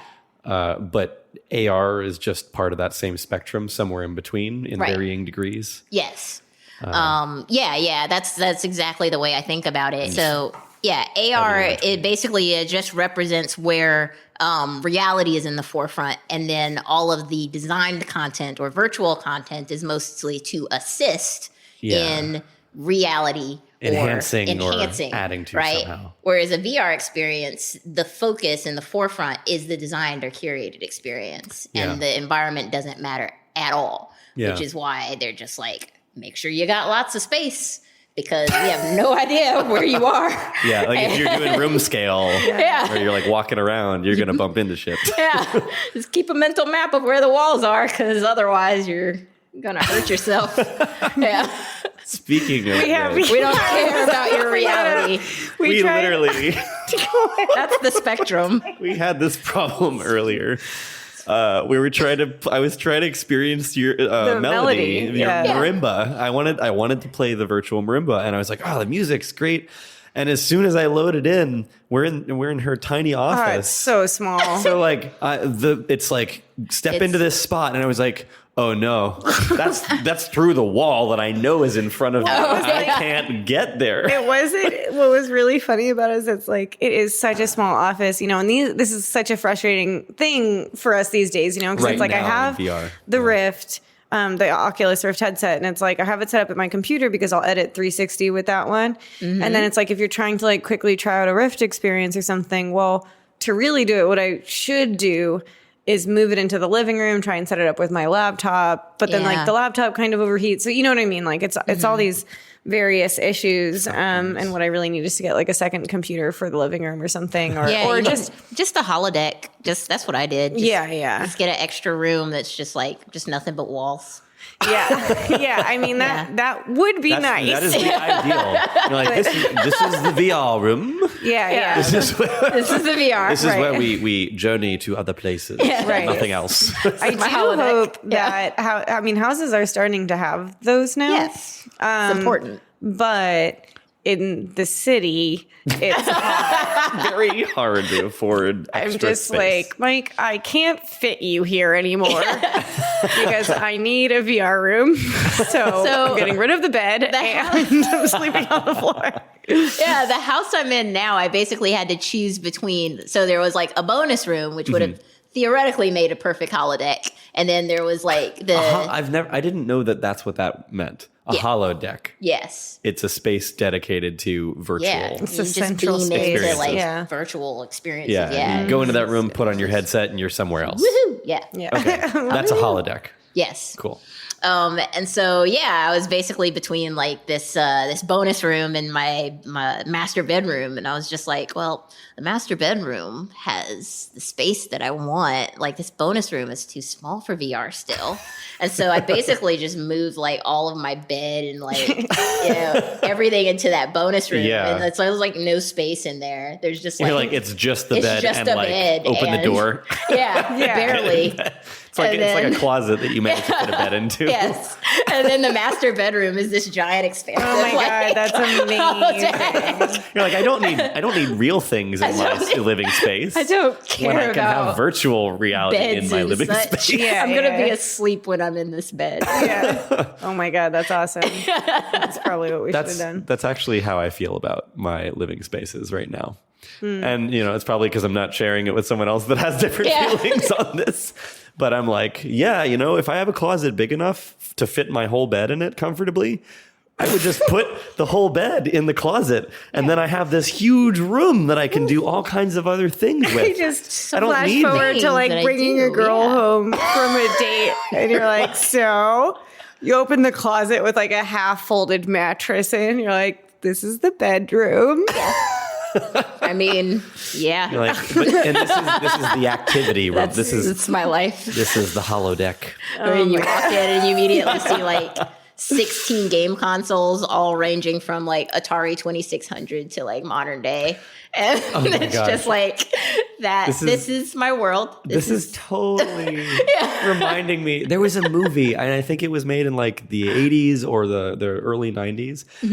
But it was like about society in the near future when basically everything is when we do everything in virtual reality. It's a Ready Player One? It's not Ready Player One. This is older. It was made in like the 80s or 90s. Oh, okay. Yeah, so it's an older movie. It's I'm like, is it Smart Room or Smart House? Do you remember that? Smart House? Never mind. Don't worry about it. A metaverse movie made in the 80s or 90s. So like Okay. I specifically remember the scene because you mentioned bringing someone home to your holodeck room and your bed is in a separate room.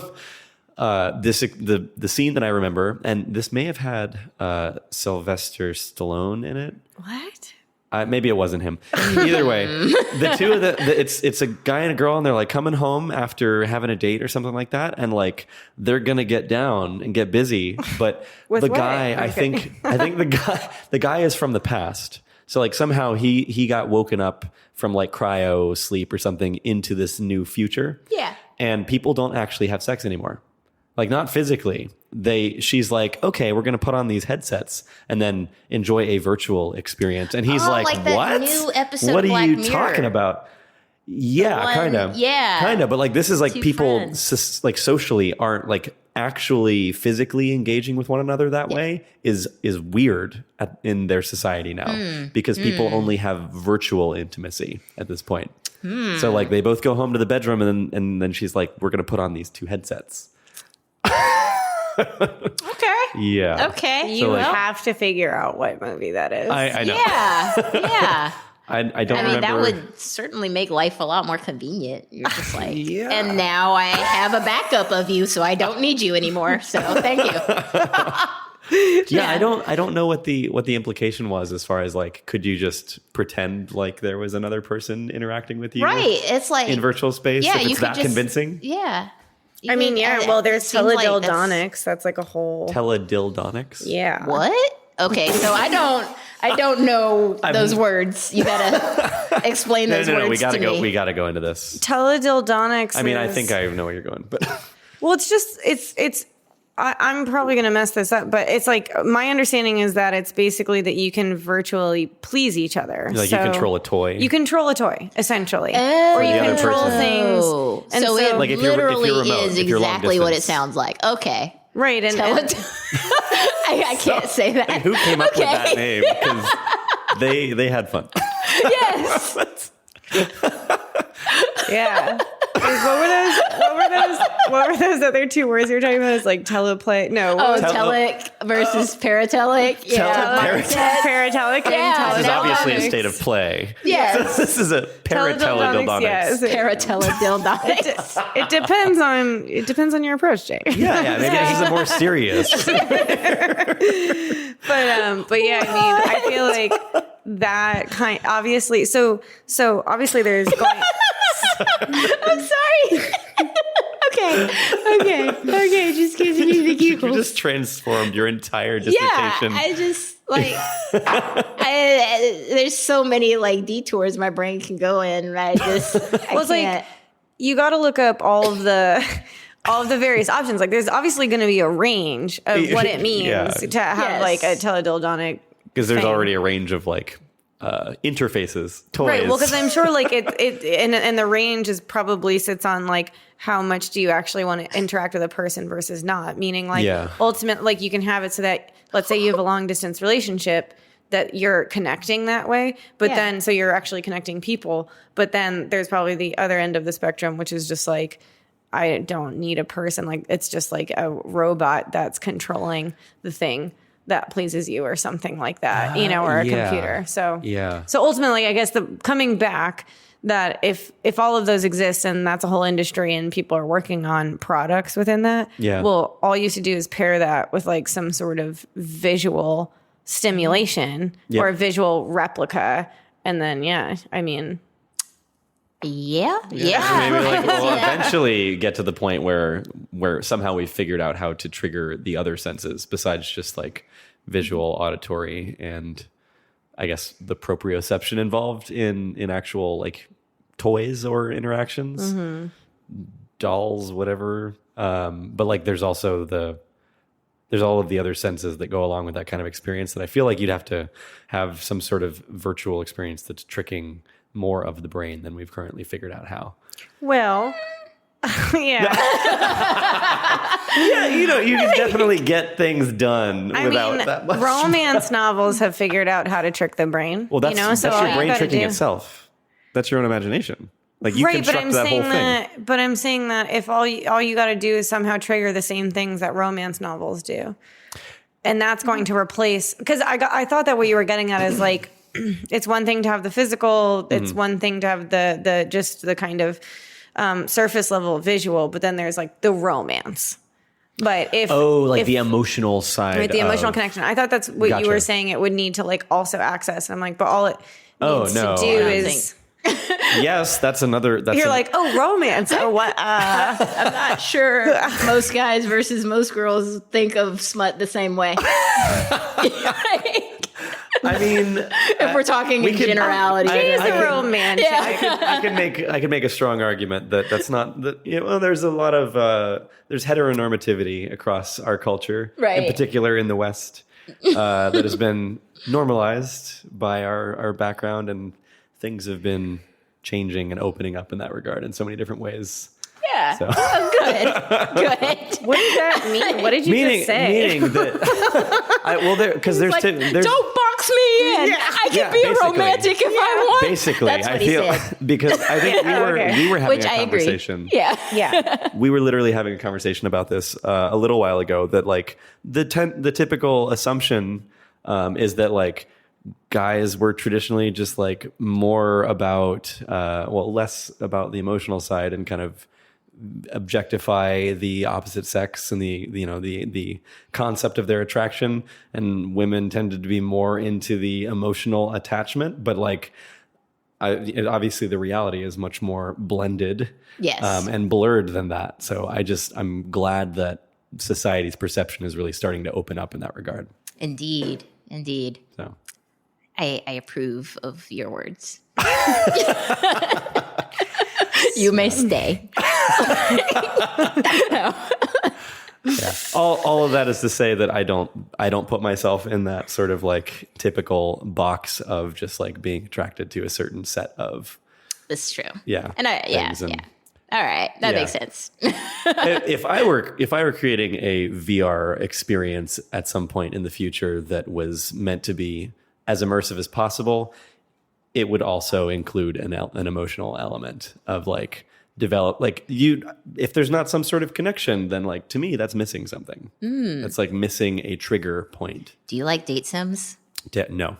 What's date? Not really. Like a dating sim, like date Ooh, sim. There's a lot of there's a lot of those like episodes or what's that one? There was one I was just like all about it on my phone for a while. I don't even know. Okay. I'm normally not like, Well, I don't I'm really normally, curious like, though. yeah. What are those for you? What do those look like? Because I've not really engaged. So, I mean, it's basically one of those where it's like there's I guess the standard sort of structure to them is that you have these sort of ongoing stories that are sort of played back as like narratives. So people are, you interact with a person and then you get to choose like, what your response is to the things that they're doing and the plot that they're And then based off of that, it's sort of like the dialogue sort of determines where the story goes and where it ends up. And so it's like you can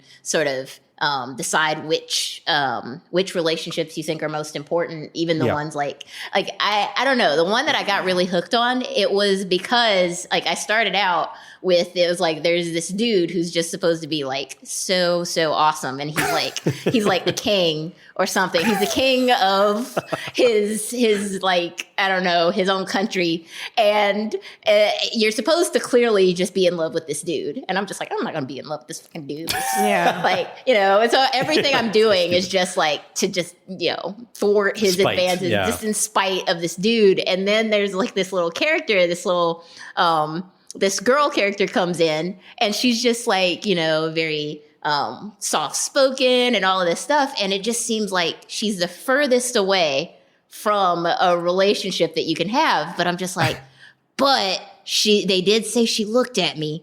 So now I'm going to do everything in my power. And they made it so hard to like form a relationship with this girl. But yeah, I ended up marrying her in that one. Whoa. It was great. So you did manage to. Yes, I did. And I actually spent real money. Oh. Which is something I never do with like I paid a dowry. I did. They literally wanted my credit card number and my social security. So the way they get you, because normally I don't think I've ever paid money for like a game on a mobile phone before. But the way that they get you is you can play the story however you want. Yeah. But there are like eventually there's certain sort of like premium directions that you can go, but you can pay for it either by collecting that currency by playing some of their other stories, or you can just pay $1 so you can have that premium story. And and so I'm just like, okay, so am I going to spend like 20 hours playing some other story I don't care about, or I'm just going to pay the $1 and then have this premium experience? So I started out by playing out. Yes, it was worth it. So, but yeah, that's how they get you. And I don't think that all of the premium experiences have any like bearing on the final. Like I started noticing like there was once where it was just like they clearly got me because it was like this. Okay, there was this red panda, and it was like she buys me a red panda, and she's just like trending right now. Yeah, I know. Everybody likes red pandas for whatever reason, and so she buys me this red panda. It's like like a, I don't know, like a. I mean, it's not a panda. It's like, it looks like a raccoon type thing. Like a really, really cute raccoon. Okay. It's red. Okay. Yeah. And it climbs trees and rolls over. Okay. It's got like big fluffy paws. It's like the ideal form of animal to just like get you as a human to feel like, oh my gosh, that's so cute. I just want it. Yeah. You're just like, I just want to crush it. It's so cute. Okay. Yes. Okay. And so, the character in this game buys me a red panda, and she's just like, yeah, I rescued it. And they're like, do you want to keep the red panda? And it's like, what happens to the red panda where does it go if I don't say yes? And it's like premium if you keep it. And I'm just like, well, I want to save the red panda. She saved it from whatever, and she rescued it. And I'm like, And then I'm like, well, clearly this is going to matter in the story. If I keep her red panda, it did not matter at all. It was just a money grab. It was just like, here's a picture of a really cute panda. And then whenever like the little message came up that was like, do you want the red panda? It was like the little eyes got super big and like wiggly. Oh yeah, and with like the glistening. Glistening. eyes, and I'm just like, oh my God, are you serious? Man, they got you good. They got Wow. me. They got me. And it didn't matter. Yeah. It didn't matter. I heard of a popular dating sim recently called Boyfriend Dungeon. Have you played that? Boyfriend I think you would engine. label Is it. I hope I'm not mislabeling it because I haven't played it. Okay. But I watched someone give like a short. It was like part of a talk at one point, and then I've heard great things about it, and it sounded awesome. And my understanding is it's like it is a dating simulation and a relationship building type of game, but that it is pretty unique because of, I mean, it was built mostly by females and it's called Boyfriend Dungeon. So I feel like I'm not quite Interesting. sure. Delightful. Yeah, I feel like you would like it. So you should check it out. Oh, yeah. Oh my So, God. I'm actually really curious about have you been on Steam recently to see a lot of like the VR content? I mean, not even just VR. On Steam, there is, I guess, and on like Oculus Store and Vive and a lot of these Spend different more time on the platforms. Oculus Store. Okay. Yeah. There's a lot of games right now that focus around dating simulation in various forms. Okay. There's also a number of them that have been made in like VR type experiences. Okay. And often there's almost a little bit of, there's a lot of controversy around some of them because particularly when they're made by a heavily like male team, you've got a game where you're in a 3D world and you can basically act super creepy around, Yeah. Yes. have seen potential this. significant other. So like, Yeah. I'm trying to figure out where to place those kinds of experiences in my mind, and particularly when you are an individual that is interacting with a digital image or like a digital representation of a person, but the types of like social norms and things that are reasonable in real life Yeah. can't necessarily be enforced or aren't being enforced Yeah. in Yeah. It's a cultivating or like a healthy way. right. Yeah, they like that kind of stuff like really bothers me because it's so easy like in VR to Yeah. just sort of like use an experience like that to sort of shape the culture of like how you interact with people in that space. So Yeah. like I mean, yeah, I remember there was this one experience that was made by like I think it was the Dead or Alive team. And yeah. it was like a beach ball or something like that. Yep. And anytime you touched her, even though like that wasn't the primary focus of the experience, even though I think it kind of was, but when you touched her, she's just like, no, stop. And I'm like, okay, wow. So basically what you've done is given a positive or a reaction, which in some sort in of VR, stimulating it's reaction. always, stimulating reaction is Yeah. always positive in your mind when you're, playing Because like it's that. just interaction. Right. And there's always limited interaction in the Yes, environment. and so you're around just you. like, okay, well, this does nothing but touching her boobs is like giving me a response. So Yeah. clearly, this is the right thing to do. It's just even when she says no, and it's like, well, So you're, okay, and then wow, it becomes like a harassment simulation. right. And so, worst case, somebody sort of takes that and just decides that's what culture is now. Yeah. And then, like, I guess the best case is that is the acceptable type of experience in VR, which is still pretty bad because, like, there's plenty of people that, like, there's plenty of these experiences where there's multiple people in VR, and we've been, I don't know, like, You're kind of especially, normalizing. yeah, some you're not normalizing things, Good like social dynamics. and we've already learned this mistake from like regular video games is like regular video games is kind of like toxic for like women and stuff to just be in. Objectification. Yeah, and of objectification. sex in People just go nuts in it, and it's Yeah. like, well, we have the opportunity to do better, and then people make stuff like that. So Yeah. it's pretty So pretty frustrating. I've been trying to think of like ways that if you're building an experience like that you avoid or just kind of like incentivize different behavior or healthier behaviors. And if teams that are building those kinds of experiences are just not, if like that's kind of the intent, Yeah. or if it's just that those kinds of problems become magnified in VR because Yes. they were already issues in video games because you control your angle and the way that you're viewing things and the way that you interact with the environment, and it's not necessarily a real person on the other side. So you can shape your experience. But in VR, you can do that even more, and it's more convincing. So like, how do we carry over lessons from video games in that regard, and then also expand upon what VR entails? Yeah.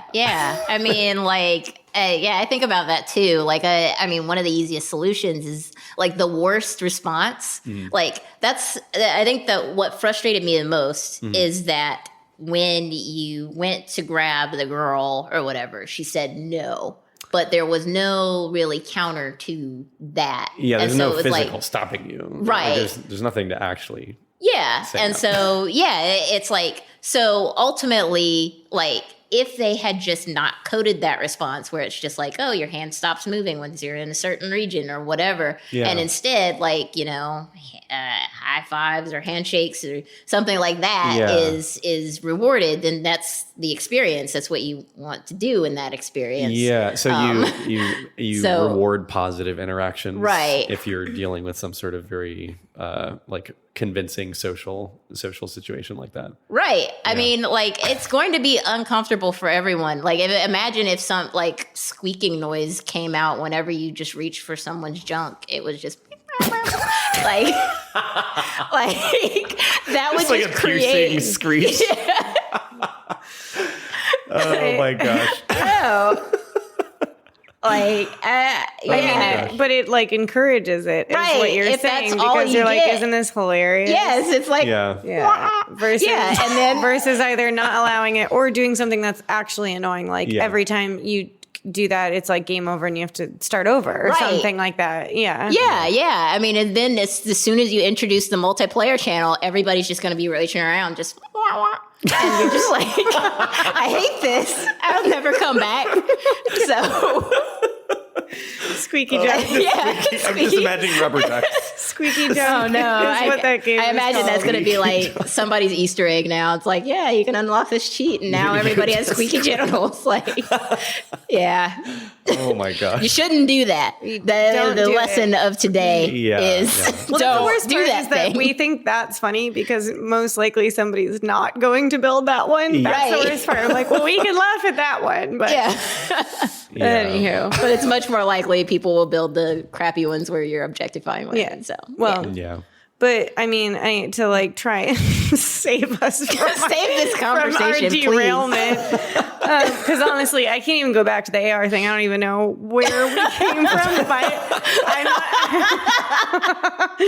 like, we were on a spectrum and we got derailed. I have an idea. I have an idea go too, ahead, but go for it. No, your turn. Because I had kind of asked the question about the dating. Well, I was just, I mean, I was going to say, you have typically created things that are not like squeaky junk. It's true. So going just back snatch to them. because like We're not gonna do that.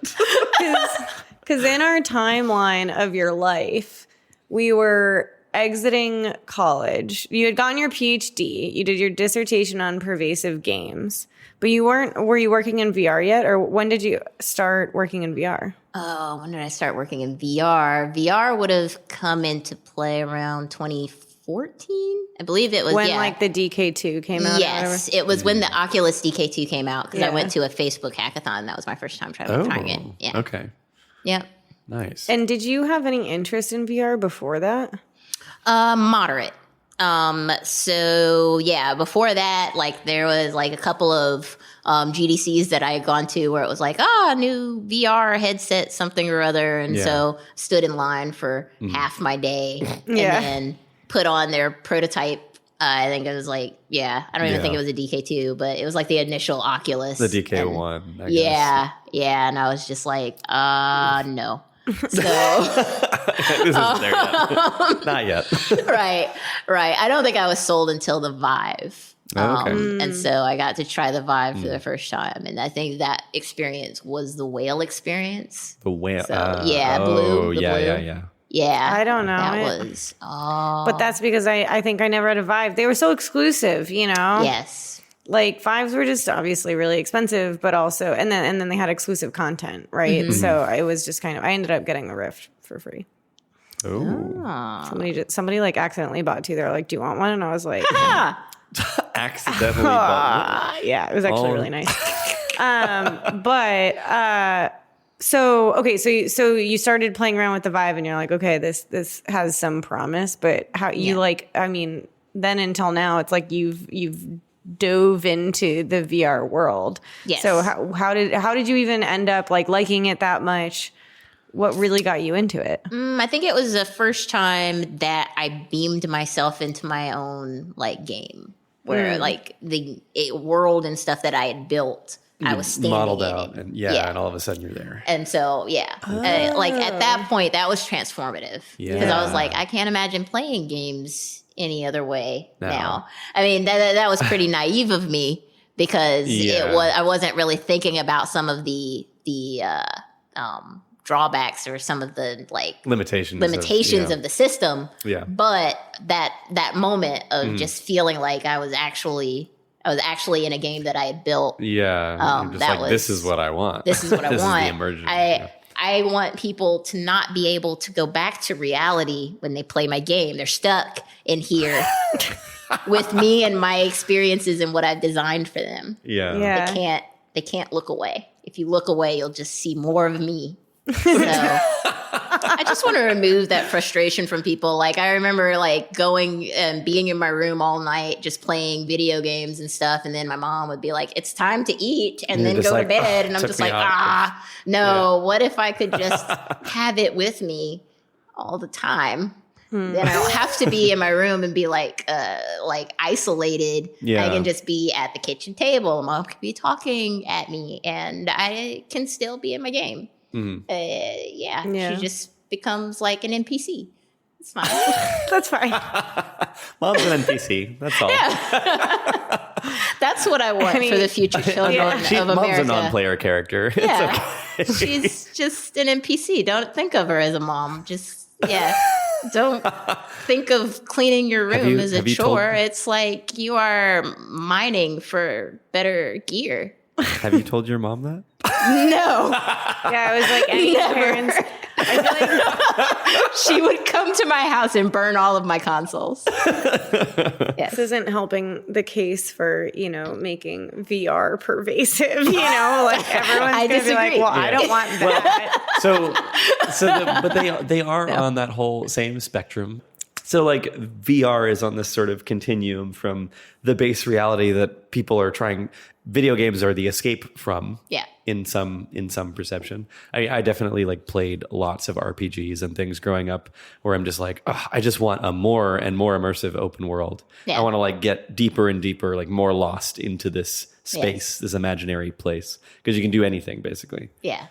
But what is it? I mean, how do we enable that through things like VR, and then also kind of combine that sort of endless continuum of possibilities with existing reality, because it's already so rich, and like we can layer things on top of it and enhance it with AR and that whole spectrum.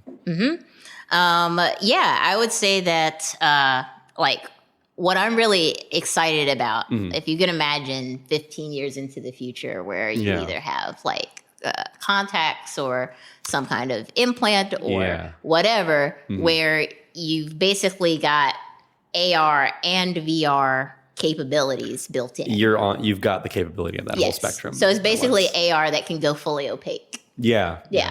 And so I can basically see a world where someone could be having a VR experience, and it's using sort of like the adjusting, how they'll sort of walk forever, like like non-Euclidean space, right? Or well, no, it's it's the thing where it tries to make you feel like you're walking in a straight line. Is that what you're talking about? So I forget what it's called, but it like turns you slightly so that you can't feel the turn. So it feels like you're walking straight, but you're walking in circles because you're limited on space. You do need a certain amount of space to achieve that and be convincing, don't you?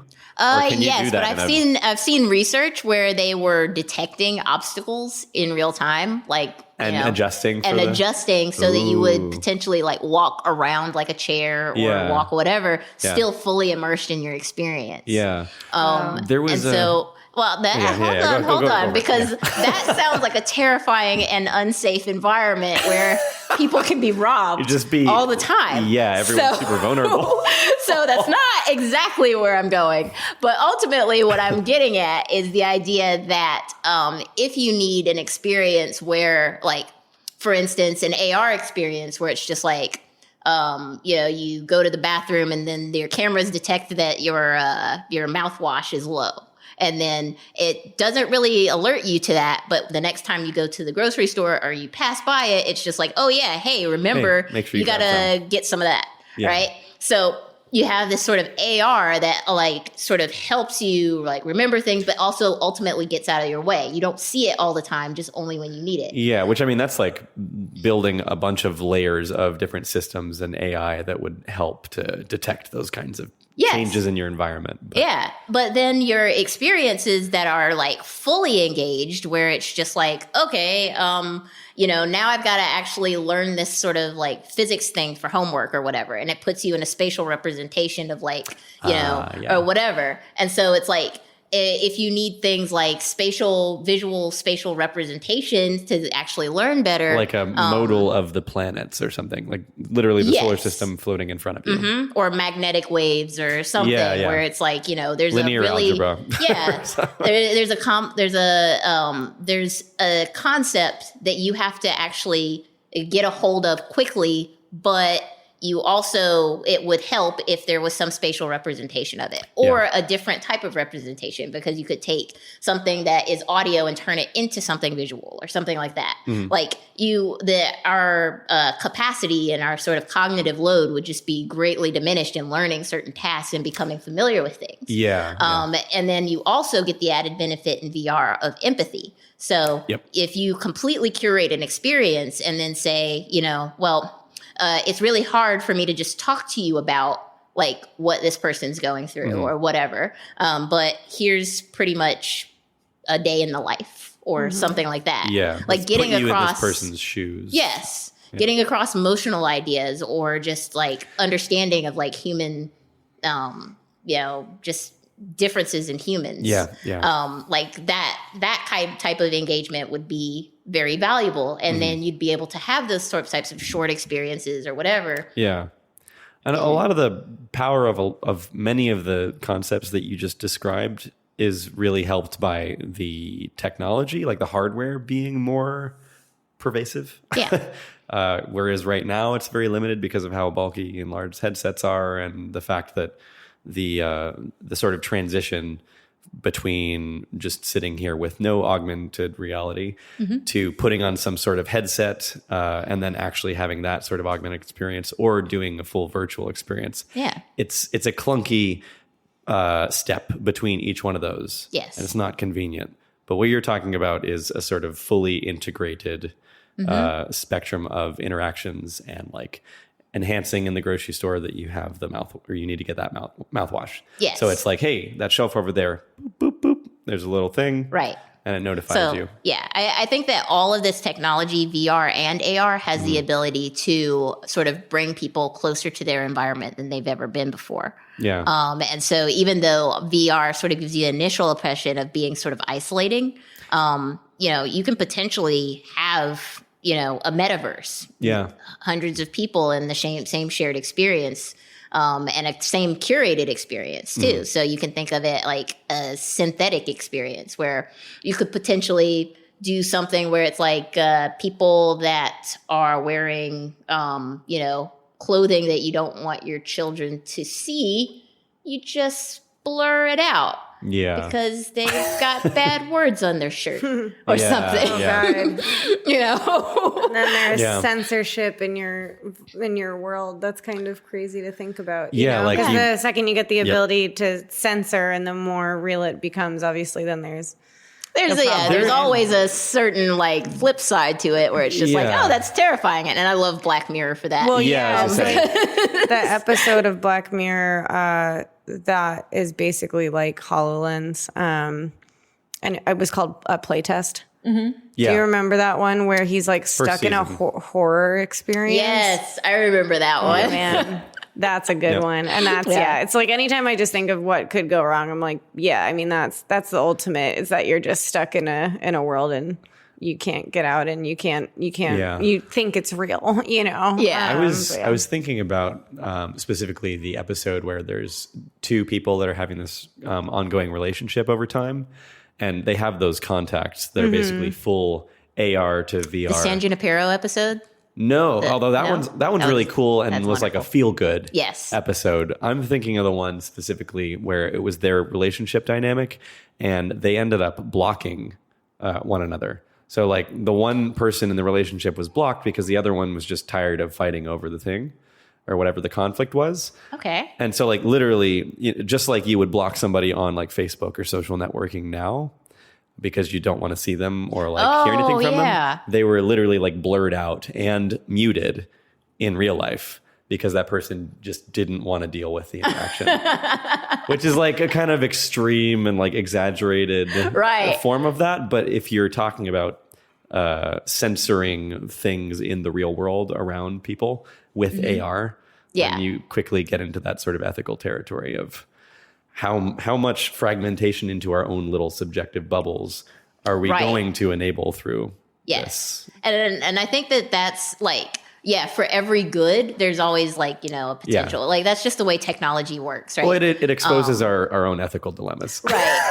It's like here you've got this there. thing where it's just like you could potentially give someone a high contrast vision if they have color blindness. Yeah. And it's like, okay, that's pretty great. But then, if you start like sort of compounding these things, then people typically won't have shared experiences anymore. Like, if you can imagine a world where, once you step outside, if it's too cold and doesn't really match your ideal temperature, it just sort of warms you up a little bit. Yeah. If there's too much sunlight, it gives you a blue filter and all of that stuff. And so you have no concept of whether it's actually raining or sad or dreary like outside. Your environment doesn't even matter anymore. It doesn't matter. Right. You're in the optimal zone of functionality and productivity. But the offside of that is that you have no idea what it's like to actually live. And like, maybe there's like no variation is actually really freaking boring. Yes. I mean, you would probably script in your own variation for maximum happiness. Yeah, I was going to say, I would just... So...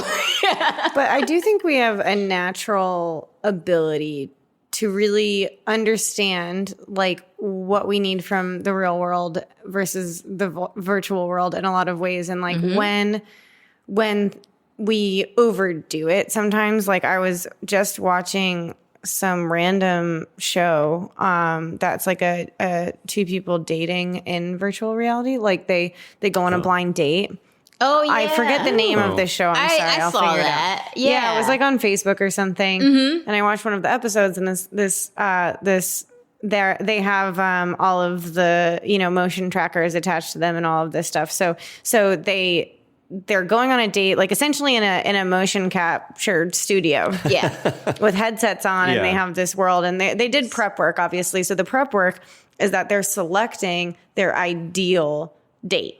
Like appearance and everything? Of like person? what someone would look like. Gotcha. And so they're like, different. I want this person to look this way and all of this stuff. And then they get into the world and they're like, and they're like with each other. They haven't seen each other yet. They're going on this date, walking around with each other. And he's like, well, when I created on a screen and then in real life, it's like she has giant boobs and, she's blonde and all this stuff. And then like while they're talking, he's like, she's like, oh, you made me have giant boobs and I'm blonde, and he's like, yeah. She's like, oh, wow. I'm judging you.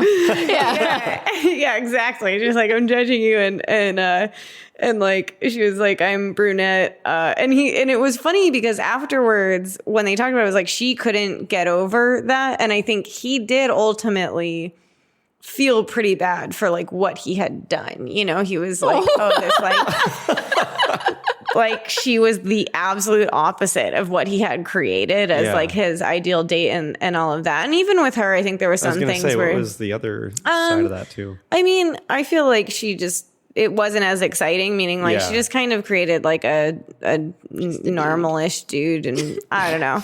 Dad bod. Yeah. No, not a dad bod. I mean, I think she didn't go crazy, and part of that might have been limitations of what they could create for these characters. Who knows? But both of them kind of felt a little bit weird about that coming to life, like that being made so like real for them, right? Seeing their desires shown in front of them.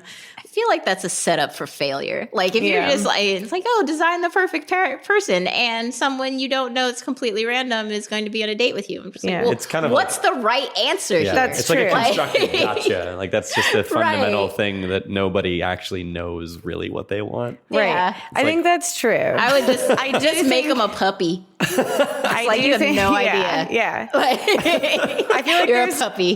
There's a way to do it in a medium way that maybe you wouldn't get yourself into so much trouble. You know, it's like, I don't know. This is the character I chose for this date. Like, and then you just end up talking it through, and you're like, I don't know, I don't have a type, or you talk it through, but you don't like make them have like a huge squeaky endowment. It could have easily gone like reverse, like, if she made a person that just has a full head of hair and he's like balding. It's like, totally. Oh wow, you're right. You need hair. This is. I've never. Wow, I don't remember having this much hair before. Yeah, it's just like long flowing. I do think you're right, and it was a setup for failure. I think what was interesting is not as much the aftermath of like, oh, she's realizing it and she's getting upset, but it was like before they even really discussed anything, he almost felt bad for his like what he had created in the real world. Okay. Yeah. So I guess in some ways I'm just like, a lot of it is ultimately like creating our fantasies. Like that is what we're able to do in these virtual worlds, and we do that with film, we do that with games. It's fantasies, but they just become realer and realer, and like then the more real they are, I think we do have a concept of like, well, maybe we took it a little too far. There was an Alan Watts lecture, I believe, that like there's a particular talk that he had that covered this specifically, and it was basically, imagine that you are in a dream and you can control the dream completely each night. And so you dream whatever the hell you want. You do all the things, you make it as fun and enjoyable as you want. And the next day you're like, well, that was great, but I'm going to do something a little different. And like each time you get a little bit more used to basically doing exactly what you expect, because it's the thing that you've decided at the beginning. And you get further in and you just say, okay, maybe I'm going to surprise myself a little bit. Maybe let's do something expected. I don't want to know what's coming. I don't want to know what I'm going to dream about. And you take further gambles and further risks and kind of give up more and more control of exactly what your world looks like each night until you're just back at square one in the world that you currently live. Where you have no real control other than how you handle things. So you basically just curate yourself back to nothing? Back to unexpectedness being the most interesting state of living. Yes. Yeah. You find if you overstructure your environment, then nothing will be a surprise anymore. And we live on being stimulated. Right. I think that's true. And I think that's why we're not going to end up in Black Mirror. It wouldn't be interesting to have everything we want all the time. Right. Yeah. I mean, I think it will ultimately help a lot of people to be a lot healthier and a lot more productive and a lot smarter. Yeah. But it will also cause some other people to be a lot more destructive, because that's just what they're going to do. And I think people will go in sort of these phases of like, oh, we're getting too curated in our experiences and we're going to back out. But the technology has the ability to do both. It can bring you closer to your environment. It can bring you closer to other people, but it can also sort of isolate you if you don't do it in a meaningful way. Right. So, which feels like that's the case with just all things beyond technology, Right. Computers have already done this to us, and we've gone through all of these cycles with just these big devices sitting in our the tendency is to blame it on the technology and say the technology is bad, but it's basically No. always the human dynamic the behind human it. That's totally right. The human in the loop. Weird things with it. Yeah. Right. It's like, yeah, this thing, you bought it to like, do all of your finances and Excel sheets and PowerPoint displays and your homework and all of this stuff. And it's just like, oh, I spend all of my time watching porn. Yeah. Whose fault is that? Like, this thing is so powerful, Yes. and I'm just helping you Yeah, masturbate. yeah. It's not the computer's fault. It's like, I just wanted to give you Excel. I was on one of those meditation apps today. This is actually kind of funny. Oh. I did it for 3 minutes because my apartment was so loud from the construction that I was like, I gotta chill out for a second because it was just like beep beep, Like, something help me. and it's just like, oh my god. So I literally went into a closet. Wait, what? And did a 3-minute meditation that was just like, breathe, you're gonna be fine. But this phone is like, it's funny because it's like the phone that's allowing me to go into a closet and do a guided meditation, Yep. But one of the meditations that I saw as I scrolled through the list was like, fixing your relationship with your phone, and it's like, Wow, that's like, Syra. it's not the phone, it's you. Like, I was like, ooh, it's funny to think though that's like, that is exactly going back to your point, Evie. It's like, it brings us all this great stuff, and including the ability to meditate. But one of the things you're meditating on is the fact that you can't handle your phone. Or much. that we're all just struggling a little bit Yeah. with being in the first place. Like, life's a lot sometimes. Oh my god. Tip of the day, put me away. Yeah. Stop looking at me. Yeah. Yeah. You're like, I don't know what it means. Right? Like, do you really want me to put you cryptic away? message is this? It's I'm getting mixed signals from my phone right now.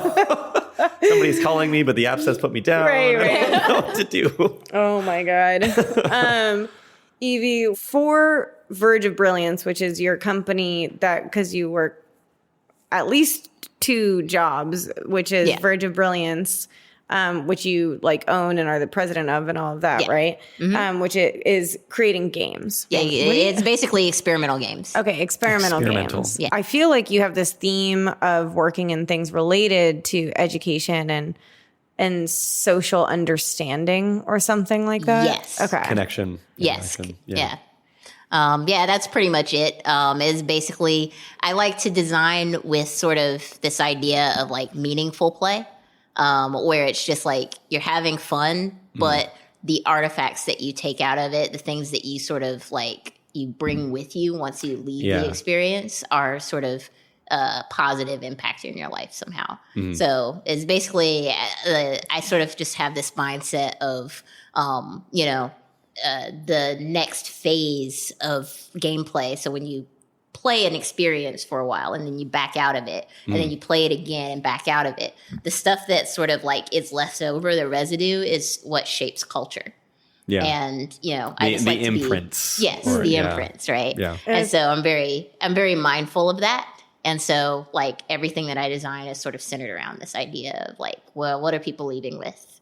It's like that concentric circle you talked about, right? That was the beauty. What was the name of that again? Agalma. Yes. Yes. I like that. The artifacts that you're Yes. taking away. And have you seen, so I guess going from not working in VR to working in VR, what have you noticed? Do you think that the Agalma can be more powerful with VR? Yes. With immersive tech, there's just a lot more. There's a lot more space to leave an imprint, right? Yeah. So the fact that you're impacting someone's periphery, you're impacting someone's relationship with their own body. All of these things are basically leaving a lot of room for you to internalize the experience that you've had.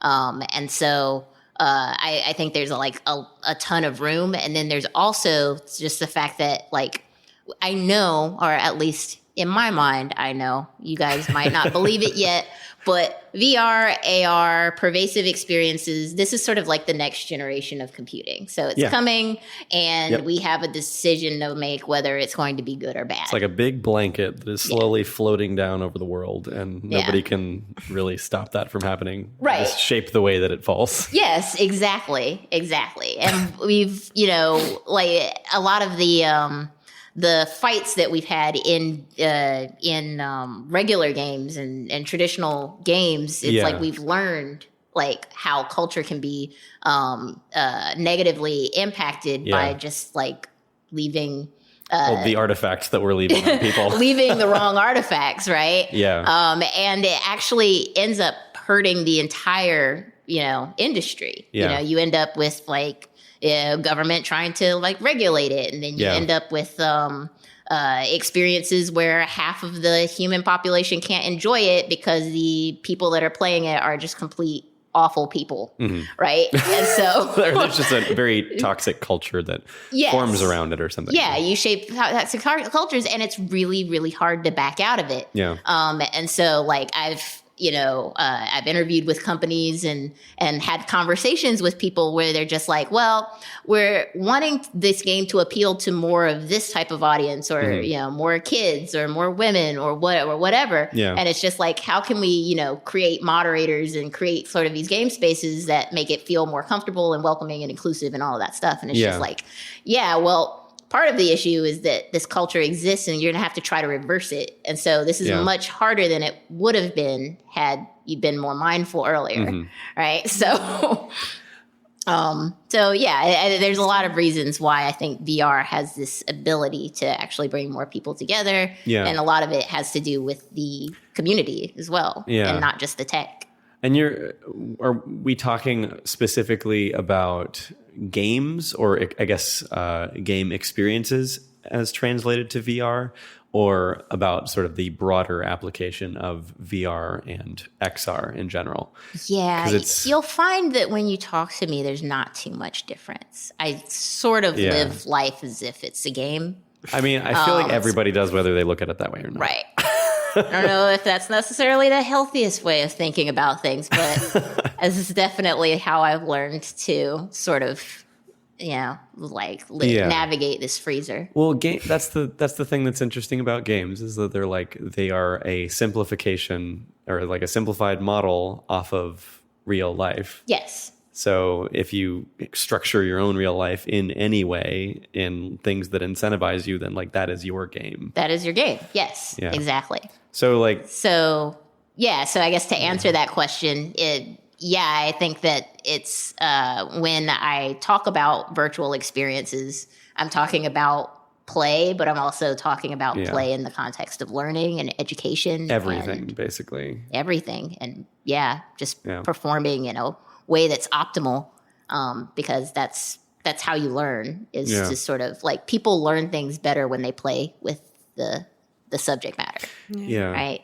Like, studying is one thing that sort of gets you halfway there, but like, you can tell when someone's like a complete math nut or a complete physics nut, because they just play with it. They talk to it. They make jokes about it. They're just all over it. Yeah. They go home and they're just like, What's space. Like that whole learning period or Not pyramid. Space. Space. Maybe not space. That's me. That was me just inserting myself. I'm just like, I get home and I'm just like tired, and I'm just like, space. Yeah.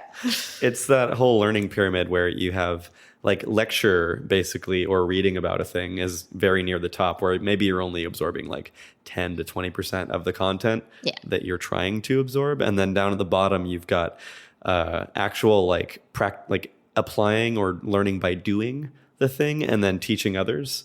So like absorbing it by kinesthetically engaging in the medium somehow, and then communicating it to other people. Yes. So like if we can translate all of learning, or more of the things that we're trying to learn, into that interactive medium of XR, then that's really the powerful thing. Yes. At least for education. But then everyone just has a much higher baseline for like capacity for learning. Yeah, how much you can learn in a given time. Yeah, because you're going to learn the content in a fraction of the time because it's being exposed to you in a very sort of bodily way. Yeah.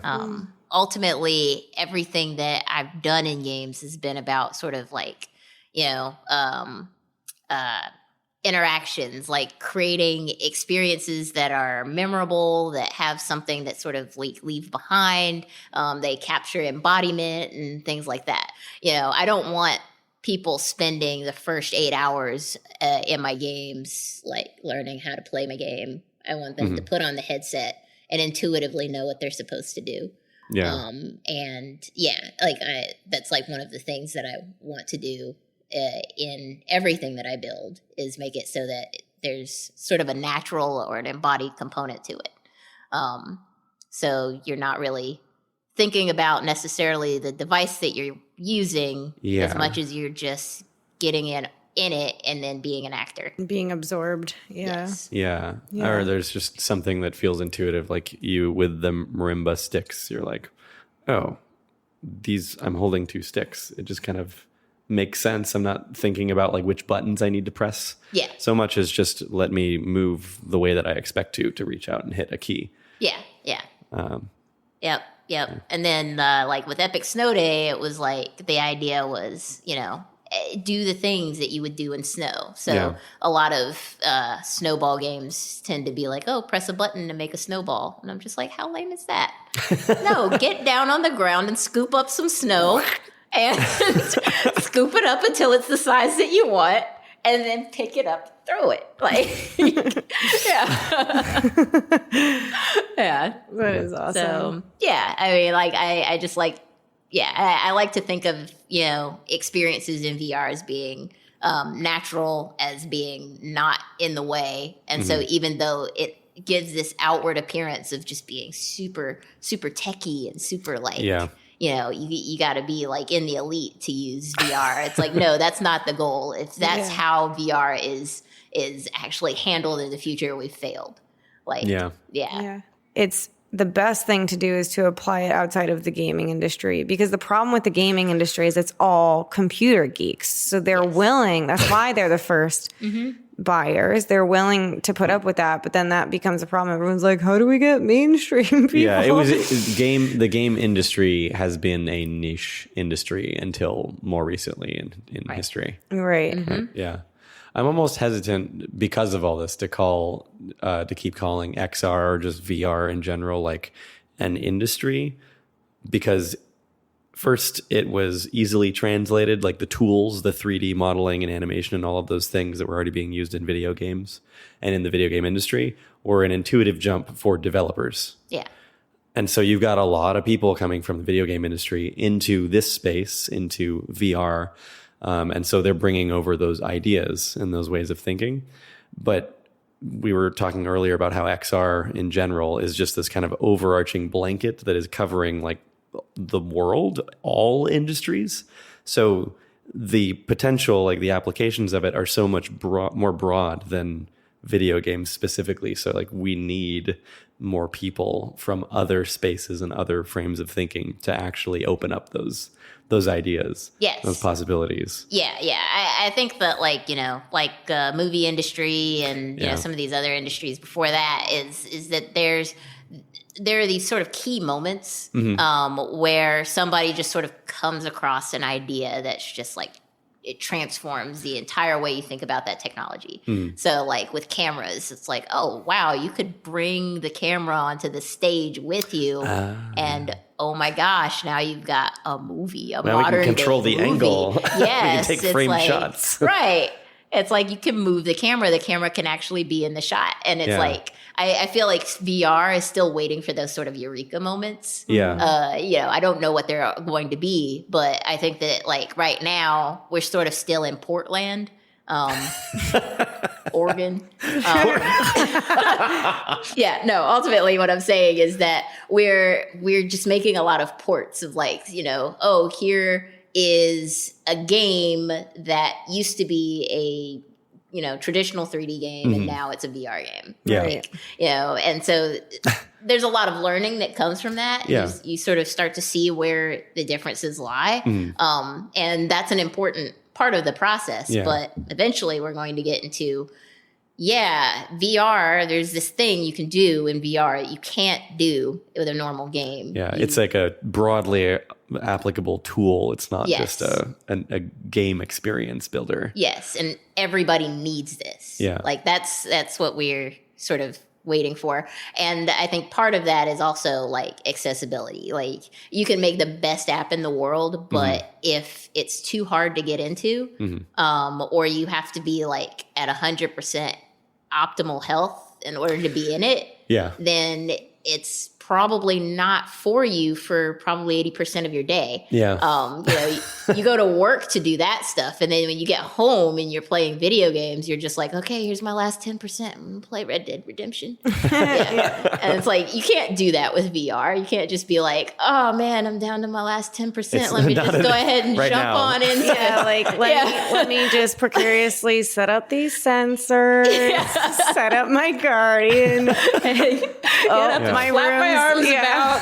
Let me do more physical work. More physical work. Yes. All right, Evie. Well, I guess to end, what is inspiring you most right now? Like, what's driving you forward? What is driving me forward? Another way that I like to put that is like, what's keeping you up at night? What is the thing that you think about Those are most? two opposite things. Yeah. Really? Like, I think those are definitely why would I two want opposite the thing things. that's driving me forward to keep me up at night? Because that's the thing that like that's always somewhere on your mind that you're always thinking about, and you're always like having ideas in that space, and your mind always comes back to, and it's like it's the primary motivator of whatever you're focused on at that I think time. that's for you, Jay. Maybe that's for me. My dog keeps me up a lot. Yeah. It's just so yappy. Well, I guess Just a answer yappy whichever little one dude. you want. Okay. So what keeps me up at night the most is my dog. He's fair. terrible. And then the thing that inspires me and drives me forward is sort of like, I don't know, like VR sort of makes me feel special because it's kind of a, everybody that's in it right now is sort of like, they've invested and they're just like pretty much shaping what VR is going to be in the next like 20 or 30 years. Yeah. So I think that's just super exciting to know explorer. that when people are looking back at like the, 2010, 20 teens pictures and they're seeing people posing with their giant brick VR headsets perched precariously on their forehead. They're going to be like, wow, you guys were so weird, but look at what you made. My glasses are just so awesome. Like, yeah. And so, I think that's going, that really excites me. Like, cause, now I'm like, mid 30s and I read books. Like the last book that I read was Console Wars, which was pretty much the console war between Super NES and Sega Genesis. And like that, it was riveting to me. And I'm like, maybe, 20 years into the future, somebody's going to be like, writing books about this. Writing books about this and the crazy stuff that we're doing. Wars. Yes. Vive and Oculus Wars. Yeah. I don't know. VR Wars. Yes. I look forward to reading VR Wars sometime in the future. It's a time of pioneers and explorers right now. Yes. It's like the Wild exciting. West. It's like, this is the most exciting my life's going to get. Hopefully. Yeah. I don't want it any more exciting than what it is right now. Let's just keep it like this. No real wars, please. Yeah. Avoid that at all Well, costs. thank you so much for taking the time to come out and join us. And I know we're both really excited to see what your chapter is in the VR wars. Yes. But yeah.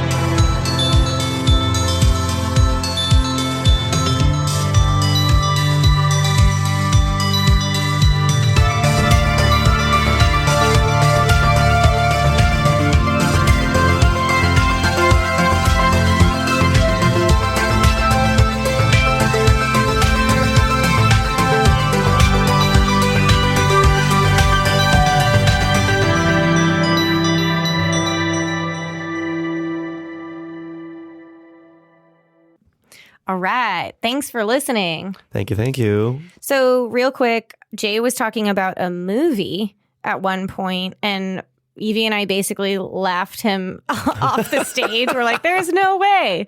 But it's true. Yeah, there was definitely. a movie with Sylvester Stallone. Yep. And I believe, It's a Wesley Snipes, I think. it was a Wesley Snipes film. Demolition Man came out in 1993. It is about a police officer who is brought out of suspended animation in prison to pursue an old ultra-violent nemesis who is loose in a non-violent future society. Right. That's one where they like don't have sex or something. Yeah. So the scene was they were standing in a bedroom and they were about to have sex. And then she's like, let's put on these headsets and experience it in virtual reality. I got to go watch that. All right. Yeah. Cool. Thanks for the movie reference. Yeah. Okay, so if you want to follow Evie, she's on Twitter at Parasite Evie, which she mentioned because it's derived from the game Parasite Eve. Mm-hmm. So that's at PARASITEEVIE. Parasite Evie. She also has her studio called Verge of Brilliance, and that's at vergeofbrilliance.com, all spelled the way you would expect.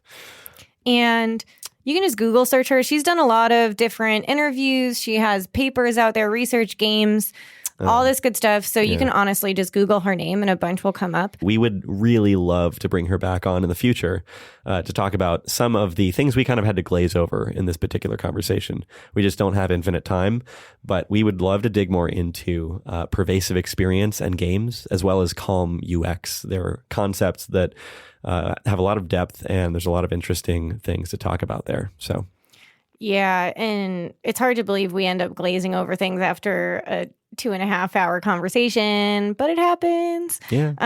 And one of the things we're going to be playing around with is bringing on more than one guest at a time, and so maybe we'll bring her back on with somebody else through popular request. It is something that has been brought up multiple times to have kind of like a round table discussion, or what people call a design salon. I don't know. I don't know. I don't think we don't need an official buzzword for it. It's just going to be a bunch of people talking about things. Hopefully it'll be interesting. Yeah. So hopefully Evie will come back on, and I'll make some smoothies, and then hopefully not salsa smoothies. I think that's it for Evie. More about us, as always. Yeah. So you can go to realityquestpodcast.com to find us on the various platforms. That's also where you can donate through Patreon, which is really helpful to us. You can subscribe or do a custom donation. We need coffee. This is all just done out of the good of our hearts. It's helpful to have any amount of money for coffee, food, travel, paying for equipment like the mics that we need to have more guests on, etc. What is your favorite coffee drink or cafe drink this week? This week it's the same. Oh, okay. I know. Well, I guess this is totally sounds so sad. This is totally uninteresting, but I'll discuss it. Yeah, sure. I think what changes for me is my mug of the week. Oh. Like I get really excited about certain mugs and really not excited about mugs I was excited about before. So what is your mug this week? My mug this week is Mike got a new mug from Skillet Diner, which has a crazy looking angry octopus on it eating a bus. So it's like and a all kraken. Of that. Yeah, pretty much. Eating a bus. And I just really love it. So I enjoy my cafe au lait out of my new Skillet Diner mug. Nice. Yeah. I think last week it was a cat with a hat that was like one of those fruit pineapple hats. You know, not like a those, cat in the hat, like not Dr. a cat Seuss, in a hat, but you know those like crazy. The hats made out of fruits and stuff. Do you know what I'm talking about? Like a basket like of fruits. The not Fruit of the Loom, but something like that. Sure. It's not the underwear company. It's the one that like makes butter or something. Anyways, I have a mug with a cat wearing a hat like that. That was last week's. This week's is the Kraken. I'll keep you posted. Yeah, basically donate so that I can buy more mugs is the point. And we can buy more coffee and think of more cool things to do. Wait, one more thing on that. Also subscribe to the podcast and rate us. The more subscriptions and ratings we have, the better. Hopefully you rate us positively. Ratings and reviews are super helpful for getting us just more visibility so more people like you can find what we're doing and learn and be entertained. Shout out to Ferry Rider 89. Who's our one reviewer on Apple Podcasts. Yeah. And also shout out to my mom because she's the first Patreon that we have. That's right. What's your mom's name? Sorry, Tara. I don't know if she'd want you to drop her name on here. Oh, thanks, Mrs. Silvis. Is that what I should call her? It's Tara. Okay. Thanks, Tara. Thanks, Mom. Oh, boy. I'll what get else, her permission Jay? before that next time. So, yeah, we have Patreon. We also have Ko-Fi or Coffee. I'm going to be adding that into our social media and website. So you should be able to find us on there, too, if that's your preferred sort of like donation platform. We're also on Instagram, Reality Quest Podcast. No spaces or dots. And then Twitter at reality_quest. All right, everyone. Enjoy blending in the blender of life. No. And thanks for listening to Reality Quest.